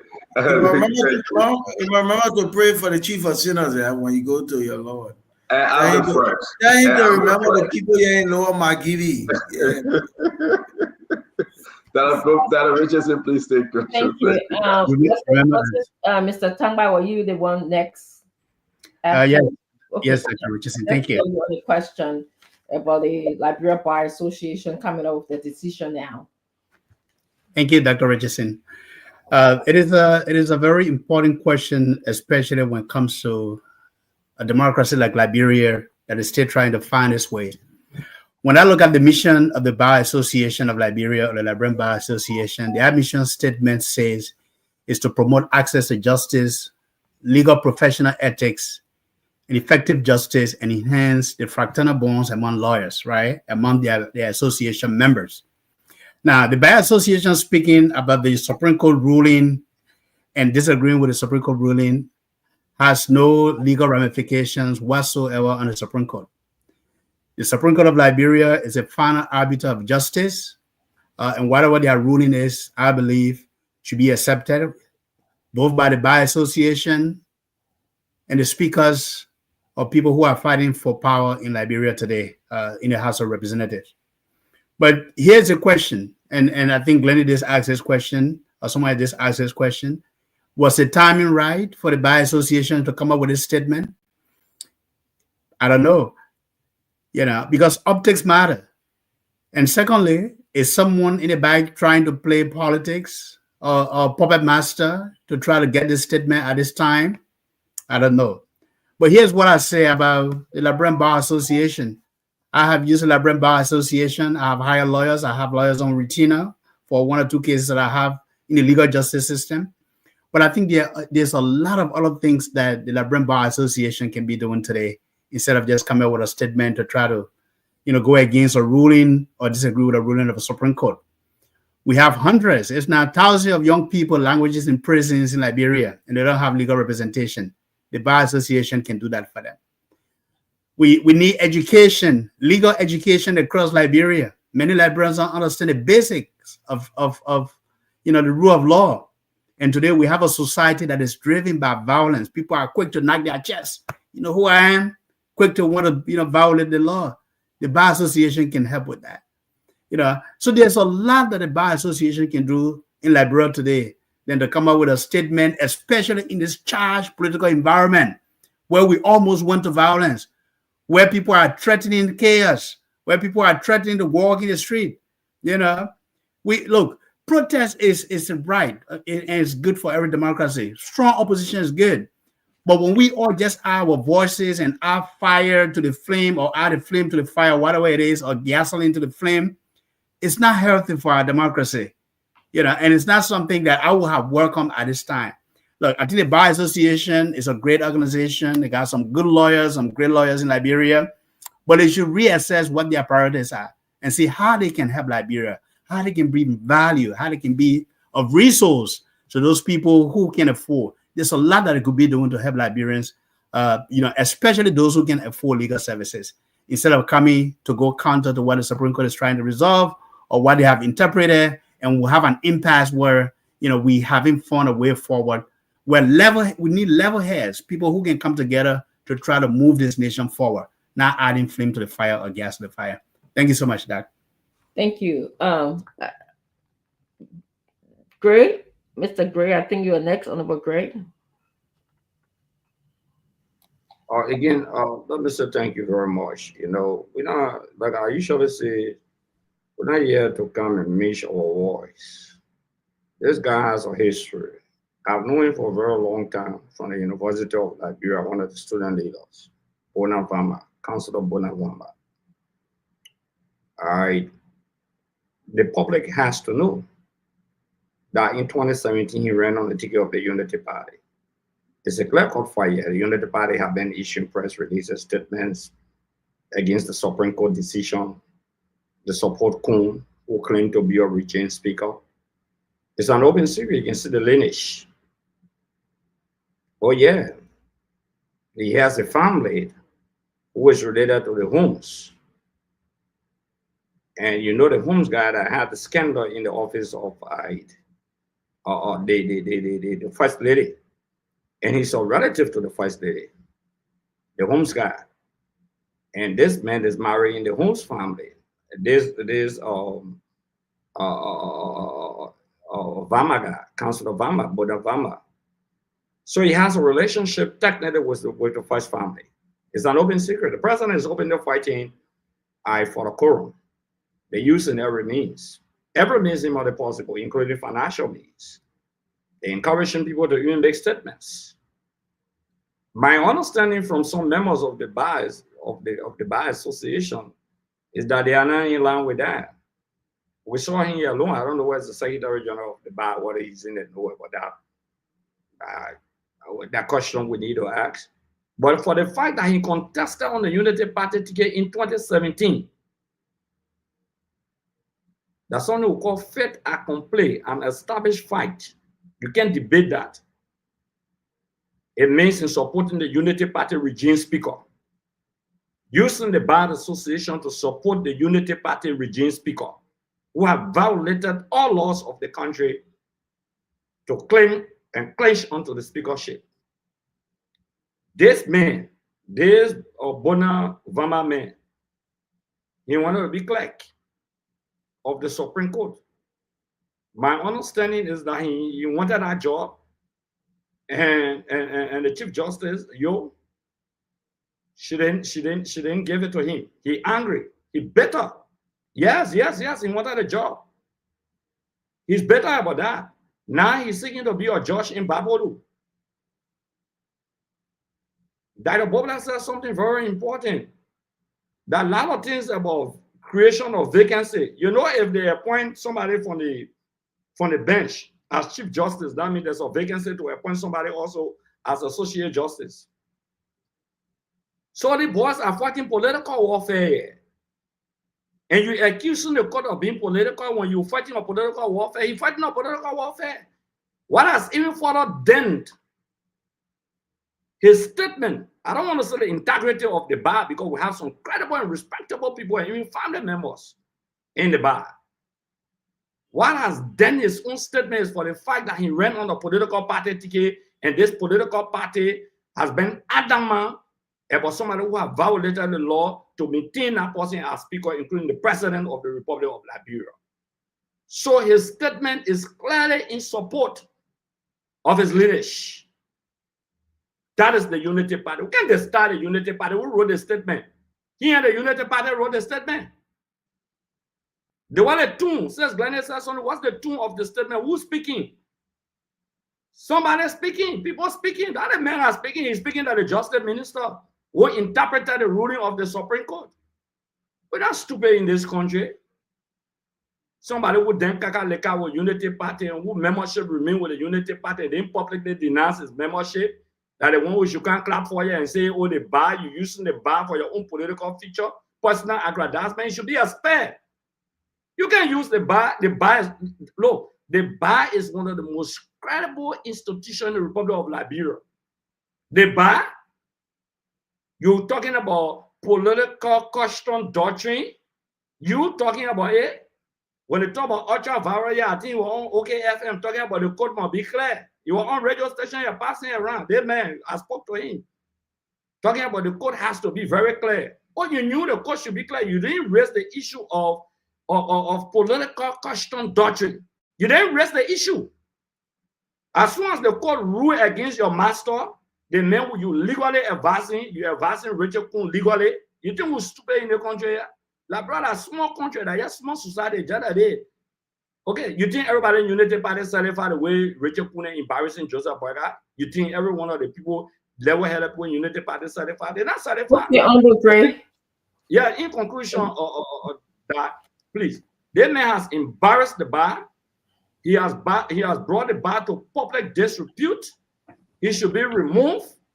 That's ground for removal. He's being unethical, extremely unethical. You challenging the court, then what are you talking about our carriers doing now? What are you talking about other people? How are you protecting the ordinary people in the court? So it means that tomorrow, if the CDC, if you take the CDC to court, Akara go to court, the CDC should say Akara can go to court because we don't trust the court judgment. That political issue. So the court is looking at political issue. Who questioned that? Are you the judge? That you the one to put there? That you the ones who disagree with Supreme Court judgment as president of the Bar Association? You didn't have political party bar there. You didn't have bar belong to a particular political party in Liberia. And you were coming tonight. I know him, my friend. I'm not going to take it from him. Yeah, you said that here you honor man the bar. Okay. Is the job seeker like you? Okay. Thank you. Yeah, it's a job seeker. The man from the National Association. Thank you very much. Let's move on to Mr. Joe. There's a group called NIM in the country now, NAME. They call them National Association of Money People. They made a member of them. Oh, okay. Thank you. Thank you, Mr. Joe. Yeah, you know, the previous topic we discussed was on the issue of academic fraud. Yes. And the president of UL established a committee that will be looking at degrees. We hope that the president of UL can listen to some of us and extend that search to the president of the Bar Association and verify his degree, just to be sure that we are not missing something somewhere. I really hope we can. So let us be very fair. I will not go against the Bar Association as an entity. We would look at the political hawk that spoke today. Few things we want to speak of. One people, this bar was established 1907, if I'm right, to 2025. That's 118 years. Go and do research and see when the last time you saw a Bar Association of Liberia president taking a position against the Supreme Court as this political hawk did. Search. Are you saying all of the people who served as president for 118 years are not intelligent, are not educated, don't know the law? Not a single time. You saw one of them came out in a political jacket to talk against the Supreme Court in this way. And there's another thing you want to look at. The Bar Association is speaking to a very important issue, and you only see one man sitting down talking. One man, no one else sitting around him, none of the other leadership. It only tells you something. That this was a statement from a political activist and not the Bar Association. One man. You couldn't see none of the other leadership sitting there. How can this be? Is it a dictatorial kind of a thing they're doing there? I don't believe so. I think the Bar is some of the most credible institutions there in Liberia. But to have one man come this way, and General Grace said it, we just wanted to re-emphasize so the people hear it. The dude we listen to today is a member, as of today, of the Unity Party government. General Grace said it. He ran on the ticket of the Unity Party in 2017, Bapulu. He has been lobbying to be the judge in Bapulu under this government. Somebody will ask a question. Oh, somebody friendly with you who mean their judgment will be impeded because of your friendship? No. How is this one different? He is a member of the very Unity Party, right, that is there. But I will just plug this because my time is off to say this. These are the things that happen to a country when you take a political activist into a position that was meant for people of moral integrity. How can a Unity Party partisan have the moral integrity to talk against Unity Party? So this is not about the Bar. This is a disgrace to a political hawk who thought his speaking, his 40,000 he took from women pay will sway a country. No, it would not. It is an embarrassment to him, and he should be ashamed. I'm praying, and I hope it becomes late. If I mean late, I mean not president for bar in no time. I hope they kick him out. He does not represent them at all. Thank you, Colonel Gray. Thank you for joining us. We were just talking about the Bar Association comment today disagreeing with the Supreme Court. You want to just add your thoughts before we go to closing? Well, Doug, thanks for joining us back. I was holding my breath. I thought you gave up, but I'm glad you're back. So you always bring a breath of fresh air. And Glendy, I do.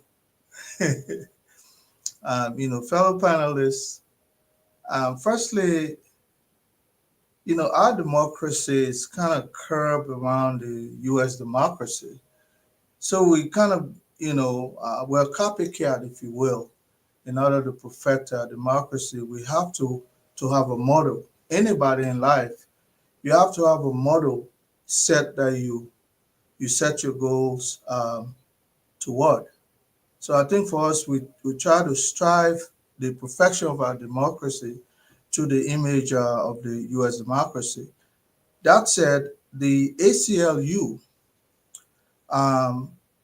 is an activist organization. It's not governmentally run, so to speak, because they are there to criticize government, to checkmate the government. It's a pressure group by itself.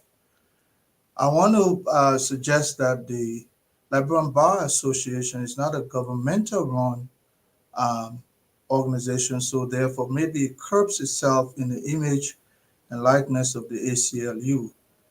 That said, that body can speak against government, checkmate the government as a pressure group. I think that's why they're there. But one thing they do here, they ensure that whoever serves in leadership does not have this, lineage to one of the power that be, either the power that be or one of the political parties, because that will be conflict of interest. Because you're taking people's civil liberty and you're trying to advocate on their behalf. So in and out, what the guy did, if he had met the consensus of the Bar Association, one would credit him to say, maybe he could say that. But clearly, as Isaac said, he was a lone man. He was a one man, what we call a fallopian man, somebody who is one directional. In this case, he's conflicted because he has lineage to some political party that is in power now. So you don't expect him to be neutral. So that sucks the juice out of the Liberian Bar Association. Look, when Councillor Gonglo was there and others before him, we saw some real leadership coming out of that body. Matter of fact, they checkmate government on so many fronts. To come back and be a spokesman, another layer of spokesman for government, is just disgusting. So and you could see that he had a motive. And probably some say he's interested in some job. I won't dismiss that, because who want to compromise the Bar Association that is so fervent in speaking against government? And somebody said, we have three branches of government. Would I say the legislature is wrong for making laws? Would I say the executive, for instance, is wrong for enforcing the law? How can the judiciary be wrong for interpreting the law? Is that not its function prescribed by our Constitution? How can you say the bar is in error when they only did their job? You have to go back and look at why the judiciary existed in the first place. They're only there to interpret law. They interpreted a piece of law. And you say they're wrong. Sometimes when we talk so is the president wrong for enforcing the law, for instance? Would the legislature be wrong for making law? How? What's the wisdom behind that? I like logic, but I like simple logic. Because if you start going to aesthetic, or you start going to Plato, all those are other laws that logic you can think about. You start running into error because your bandwidth is not made for that. But let's dwell in simple logic. The judiciary exists primarily to interpret law. They will never be wrong in doing that. Thank you. Okay, so let's move to closing quickly, and I will start, and then I'll go, and then Glendy will go. Fubi, Tamba, Honorable Gray, Isidore, and Connor Gray will take us home. I just want to start by actually adding on to the point that you are making, Isidore, that it's not wrong that he's a UP person, but let's look at the associations of things that is surrounding this man. First, his desire to be a judge. Somebody said these allegations. One, he took money from Wilma Pay. Somebody said here. Three, there's a conflict that he had with the justice because somebody said that he wanted to work with at the Supreme Court. So all of these things, I think that needs to be scrutinized. So I think I just wanted to add to that point that you are trying to make, that it's not because he's a UP that makes him a biased person. It's all of these allegations and associated matter that surrounds him. The second thing we're talking about is I want to say that James Momoa should be dismissed and persecuted, plain blank. He's not helping our children. He's not helping our school system. These are the topics that we talked about this today. He's not helping us provide quality education that we need so much in the country. He's not helping us maintain the schools because he is involved in financial crime. Okay, when you are involved in financial crime, when you are referred to FIA and you're referred to LAC, it is a given. Okay, the evidence are there that he did something that is not helping the students of Liberia. To the Bar Association, they can disagree all they want. That's how they can go up, come down, east, west.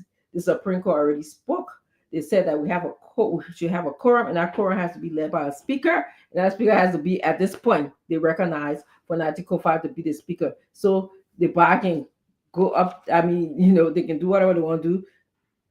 Otherwise, the court spoke. I want just a special kudos to Dr. Mapayan for her zero tolerance policy on academic fraud. Zero tolerance policy. I want to see us say we have a zero tolerance policy in other areas of Liberia in our government functioning, but we just don't have that. But I want to say kudos to her. Way to go. And that's what I have to say. Glendy, you want to just finish up?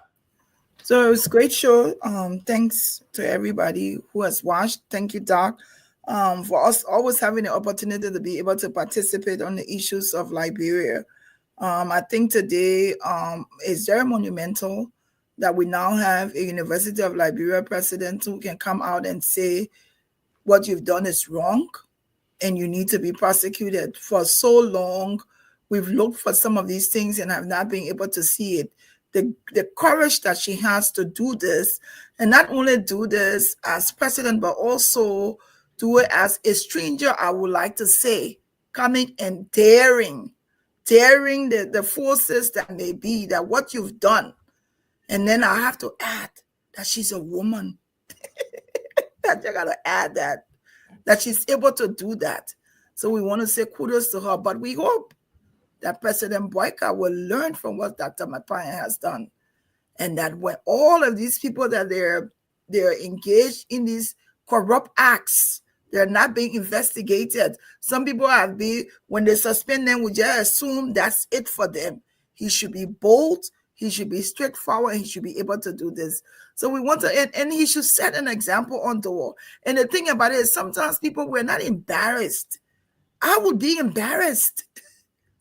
They've disgraced him. What else is needed to now? His name is on the world stage, on the international stage, wherever Dr. Mapayan goes, whatever association she has with different universities outside of Liberia, this story is going to be carried. This is now in her legacy to do that. If I were Dora Cooper, I would resign. But some people, it doesn't matter. He thinks he can keep the job with a fraudulent degree, and they think it's okay. Even President Boyka should be embarrassed by this. And so we hope that this will not be the end. I've already said enough to the Bar Association. I'm not done yet. I will meet him on Facebook. That's what we ended up at. Good evening to everybody. Okay.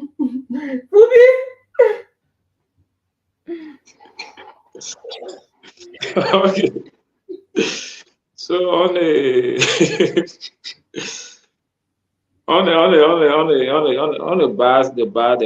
bad talk, I would say this: people can be from institution and still be objective.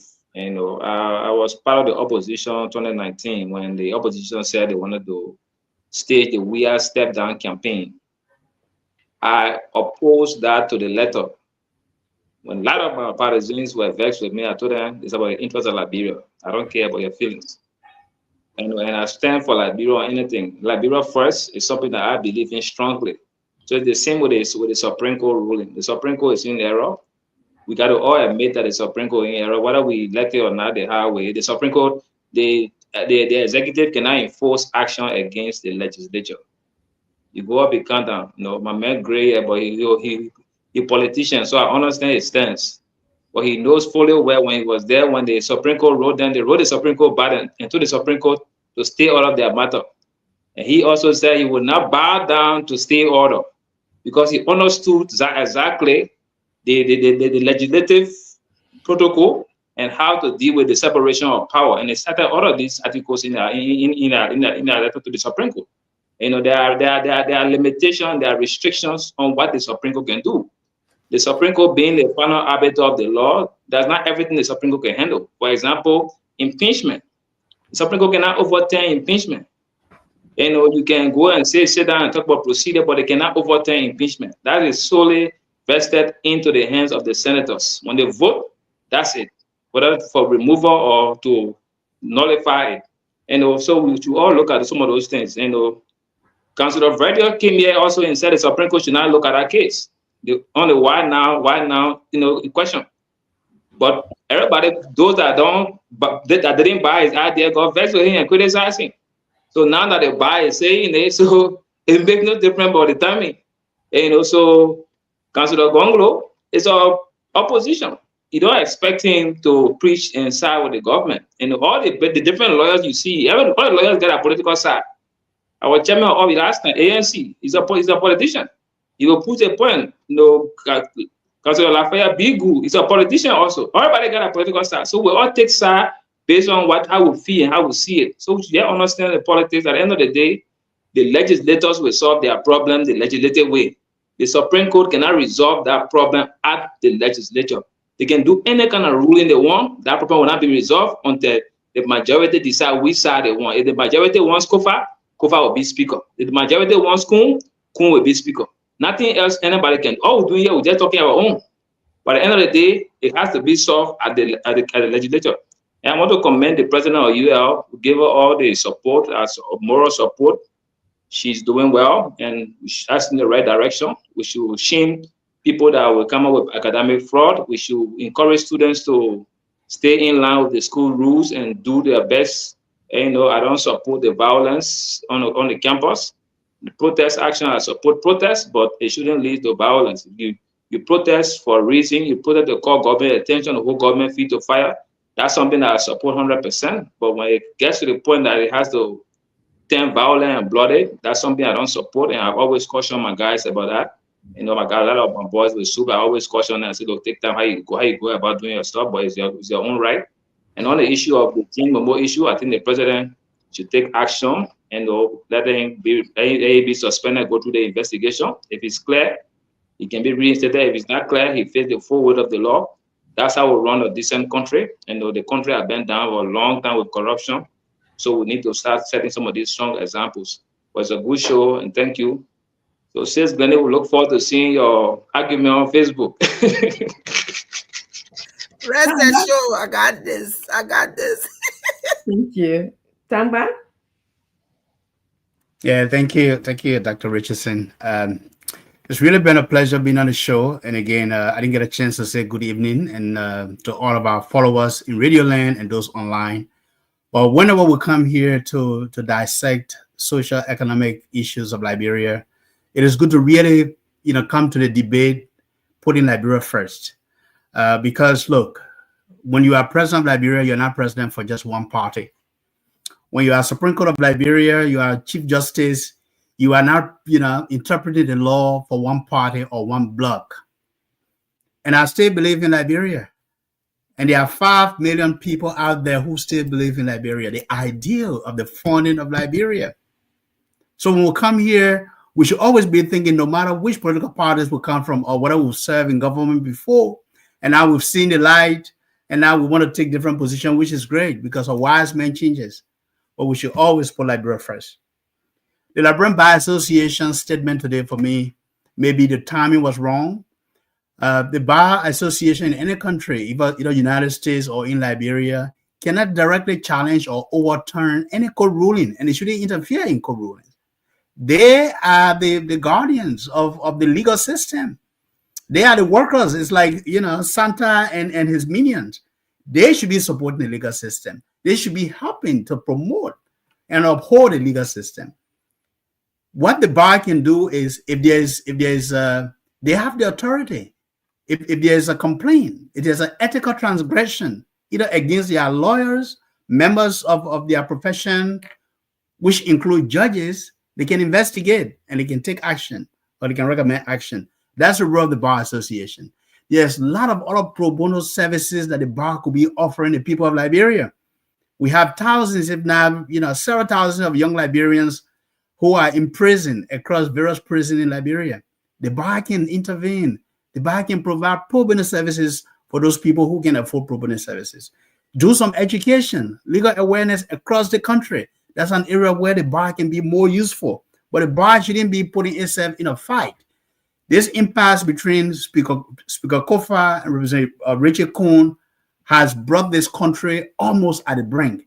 And we need level heads to resolve this issue so we can move this country forward.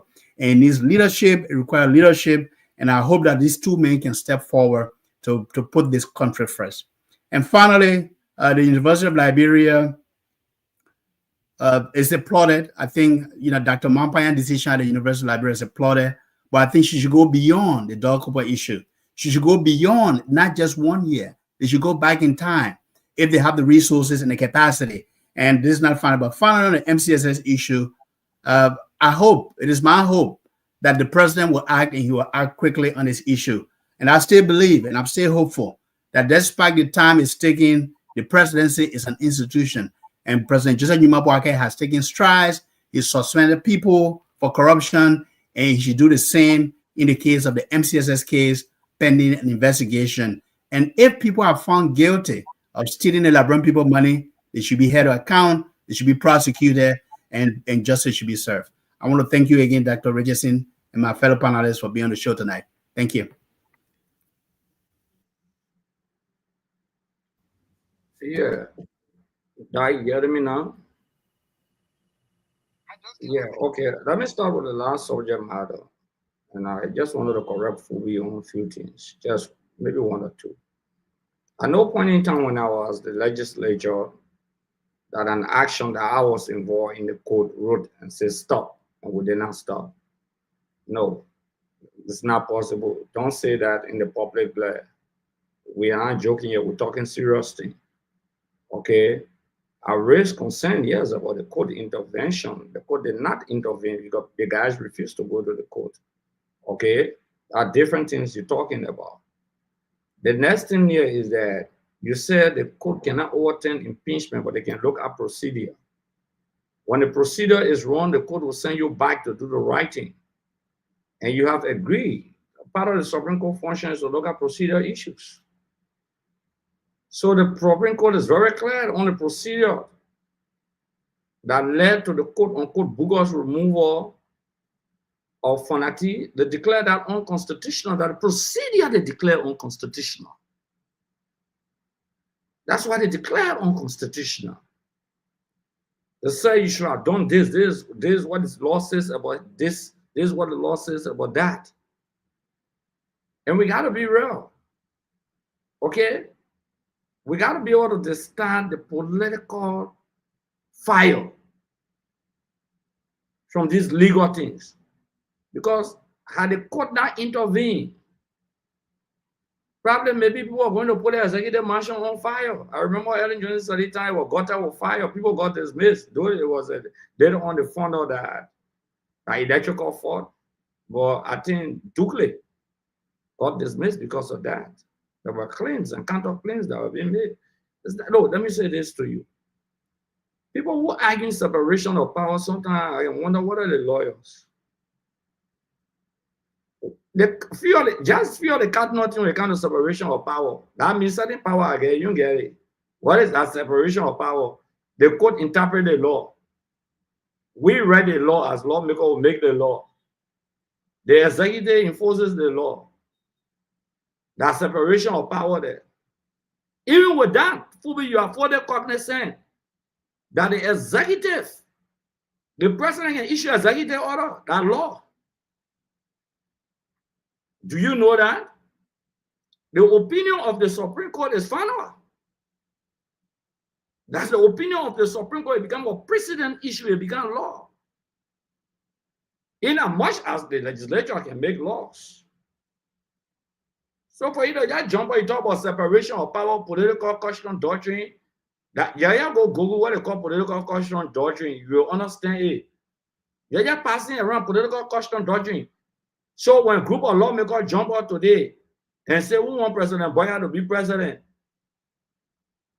and when I said honor you, Mr. Speaker, because we want you to be president, and the Senate cannot get that two-third vote to remove the president, then you say, because they're doing the Labrampo business, so he can't be president. That the president you're talking about today, because it becomes a political question that you're talking about, that the Senate, after there's an impeachment for removal, the Senate said, though we didn't get the two-third, but we get close to two-third. And the president said, when I agree, in president again. Now, why you're saying the disgrace to the presidency, the one I wanted President Boga to think about. You take a speaker, he flew of you out of the country while you up. Your bad boys stage a coup d'etat and say he ain't speaker again. Why the man sitting with the president of the Republic of Liberia?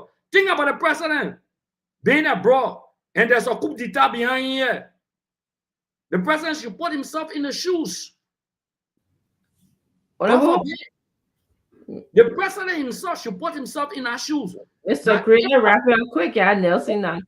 If it were me as president of the Republic of Liberia, what would happen? Why abroad and they begin to blow national anthem behind me? Put himself in the shoes that the kind of thing you're defending yourself. Imagine the white President Boyka should have taken action to call a bad boy, Jeremiah Rachel Kunde, and say, oh, stop that thing. I can't be abroad, you disgrace me like this. Okay, thank you. Thank you very much. Thank you. Anyway, I will be off. Thank you. I said do, and then Mr. Grill take us home. I'm not even listening to me. No, you said what you said. I didn't hear you. You said something. My brother tonight. Yeah.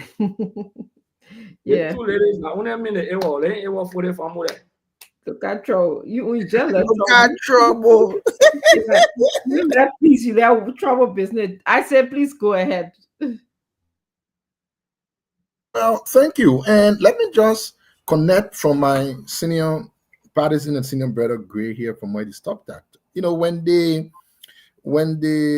political activist dude was speaking today from the side of the Bar Association, he said one thing, and that's what I'm calling on the president of the UL to extend her verification of degree towards him, and really just to put the right things and be sure that everything was gotten the right way, because some question kind of remains in my mind.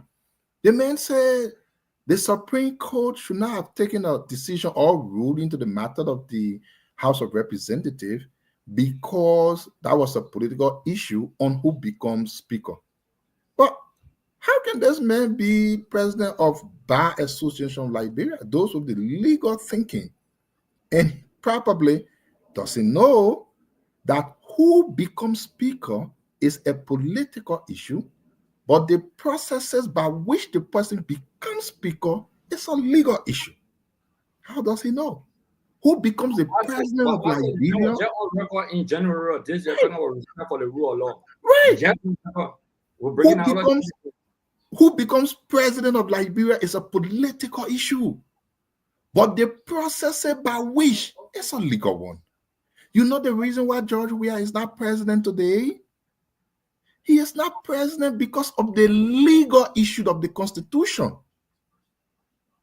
But the political side, he had more numbers than President Boakai during October 10 elections. That was the political side. He had more numbers. But the legal side said you must have 50% plus one. So he's not. How can this political activist who is trying his best to be one judge from Bapuru County be so back? You know, I don't want to go there, it's okay. But I want to close on another thing. Our friends from the United Party get us laughing. Let's address this. How many times you didn't hear them keep saying, how do you enforce the Supreme Court ruling? How will they enforce it? Which ruling are they enforcing? The Supreme Court didn't tell them to go arrest no one. To say, oh, how do we go arrest the man? We can see him. What the Supreme Court said was that Kofa is the legitimate speaker. So what needs to be done? Number one, President Baka, do not send any letter to the House of Representatives to Kun. Is that something that they can do? What it says, Baka, do not take any letter from the House of Representatives signed by Kun as speaker. Is that something they can do? What they say, Baka, do not send police behind Kun just because he's speaker. No, he's not. Is that something they can do? So what law they can enforce? You know, you keep having these UP guys keep talking about how you can enforce the law. What law?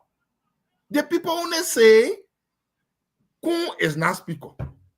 If you are not a speaker, you don't write the man as speaker because he's not speaker. So if Baka writing, he must put speaker to the man name. Is that a thing he can do? So how is it difficult not to write Kun as speaker? How is it a hard thing? So you know these people are just bent on destroying the country. But one thing is there. We know the people of Liberia will not sit by and allow this to go on. President Baka is president today by the Constitution, not by numbers. By numbers, President Weah who have won. Because in the first round, President Weah got more numbers. It is the Constitution that said, no, you must get this one. So he is only president today by the Constitution. All right, the Constitution will not protect a person who is not respecting the Constitution. President Baka is damaging our country, and I think Liberia is going backwards, and it is sad. Thank you, Mr. Doe. Let's Connor Gray take us home, okay? I want to just thank you guys for joining us today. Connor Gray is going to take us home. And Doc, welcome back for joining us.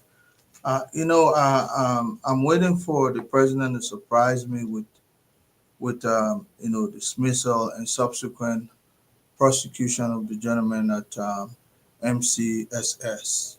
Other than that, it's a moot issue for me. I'll just wait for the president. I mean, he has dismissed so many individuals or suspended them, but prosecution is what is absent. That's why the action keeps repeating itself. People are not going to be afraid if you dismiss them. They know they can work their way to come back through the system. But if you lock them away, that record, remains on them for life. When it comes to the university, I applaud President Mapayan. Definitely, the last time we saw this kinds of action was Dr. Morris Sion when he was there. And he suspended or he expelled some 720 students who came in by, through the back door, and they mangled their way to come there. And those people are scarred for life. Some of them will know them. But I will hope that, they move one step ahead and prosecute this guy so that he can serve as a glaring example. When it comes to that legislative debacle,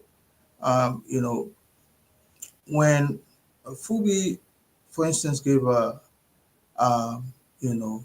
a reference to his own personal action as relate to the demonstration against President Weah, that he chose not to join. He chose personally not to join. I don't see the correlation with the Bar Association that is an association of individuals. That should not be unilateral decision should not be taken, but rather consensual relation, where we say consensus. So I don't know. I struggle with the correlation, but that's Subi. That's how he gives his own illustration. But I want to urge the bar that to remain. He went on to talk about Councillor Gonglo. Gonglo had all the opportunity to side with any political party at the time. He was a big proponent. He just even when he was appointed Solicitor General, some cases he did not take because he had a personal, conviction that this was not right. So he stood his ground as an activist. That's who he is. And to come back and don't give him credit for standing up, I don't know. I find that very preposterous. But let's go back to this issue of legislators can be arrested. Councillor Gu was there. My brother was there yesterday. He gave a clear distinction that there was a guy who did wrong and the Pope issued an arrest. They went to the chamber, the legislature, and stood there. When he came out, they arrested him. People were talking about was taken to the court. It was taken, so they found out that Roland Camp, what he did was criminal. So now the other rest of his colleagues are there asking. So I don't know where this kind of wacky, illegal, poor judgment, as a wannabe lawyer, coming from somebody. The thing about it is no one is above the law. The law is the law. That's the only instrument that compels us to agree to, as a people, not our political differences. I can never agree with Gray and Doe because politically we don't see eye to eye, but does that mean that we don't have a common instrument that compels us to respect the state? And that's the law. To say some group of people are above it, they cannot be arrested when they're going, they cannot be arrested when they're coming. All of those kinds of wacky way of defending wrong things. I don't know if I'm up for it, but that let me end by saying that the judiciary existed by law to interpret the law. If they interpret the law, you don't agree with it, there's remedy for that. Take an appeal like the others have done. They will go back there and argue their case. That is the legal theatrical existence of the court.